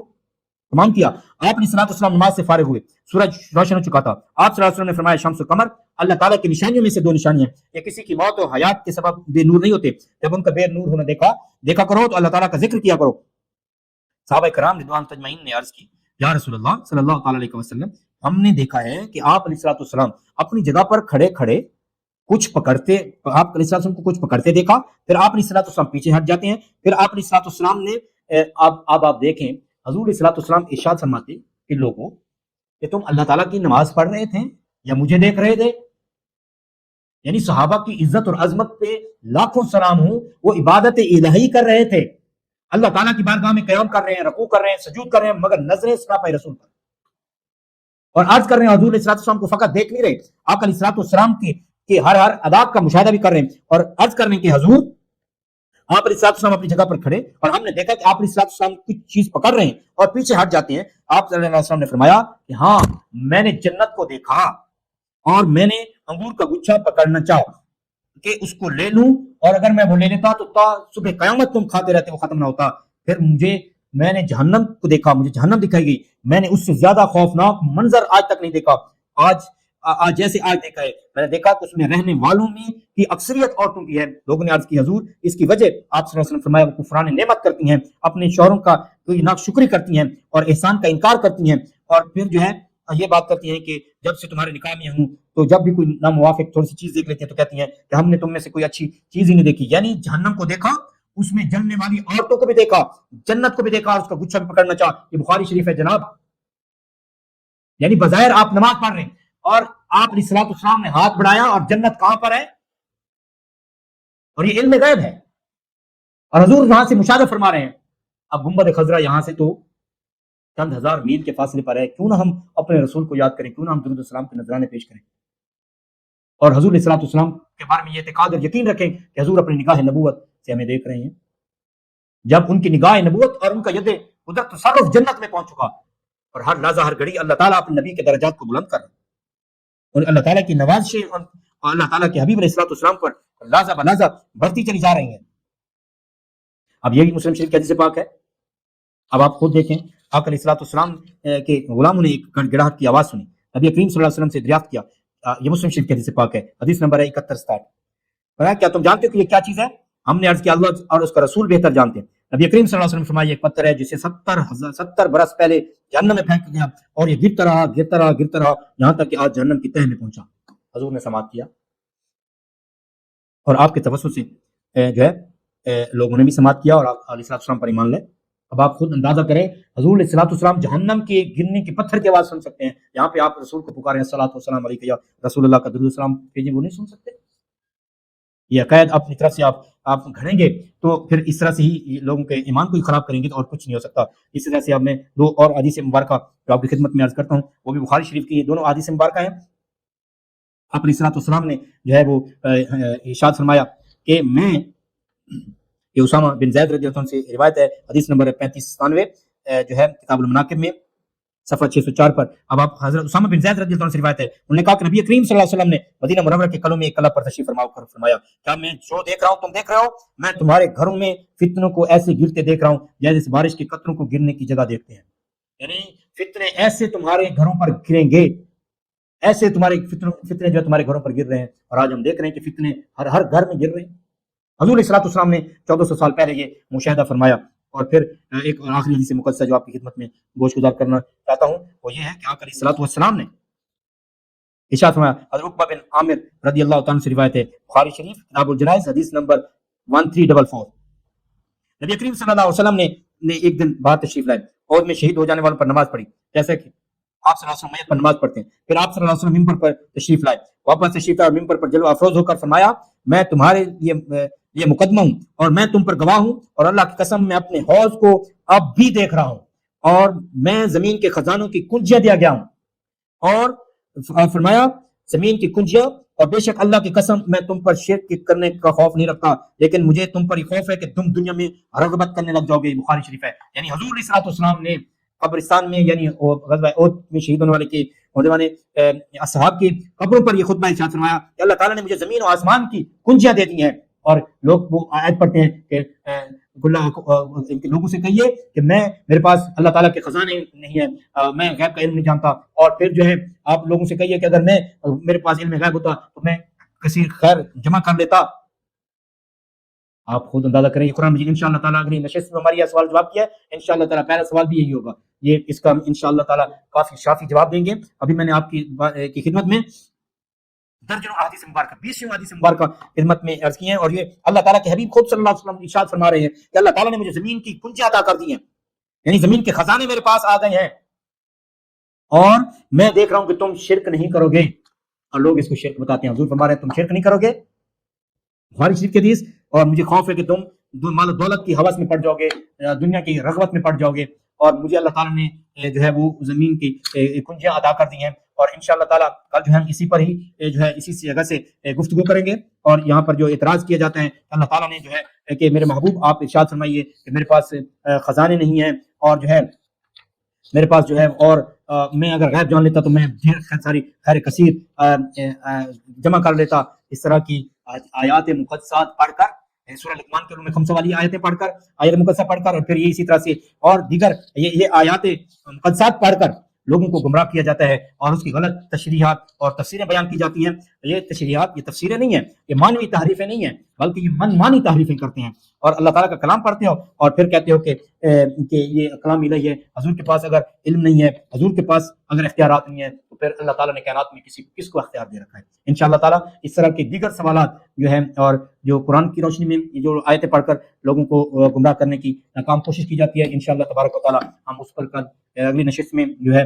اس پر سیرا سے بحث کریں گے۔ اور قرآن مجید میں جو اعتراضات آئے ہیں، اللہ تعالیٰ کے حبیب علیہ الصلوۃ والسلام کو اللہ رب العزت نے علم غیب عطا نہیں فرمایا، کہ آقا علیہ الصلوۃ والسلام کے پاس اختیارات نہیں ہیں، اور اس طرح کے دیگر سوالات جو ہیں اس موضوع پر اٹھائے گئے ہیں، ہم ان کا انشاءاللہ تبارک و تعالیٰ قرآن اور سنت کی روشنی میں ان کے جوابات آپ کی خدمت میں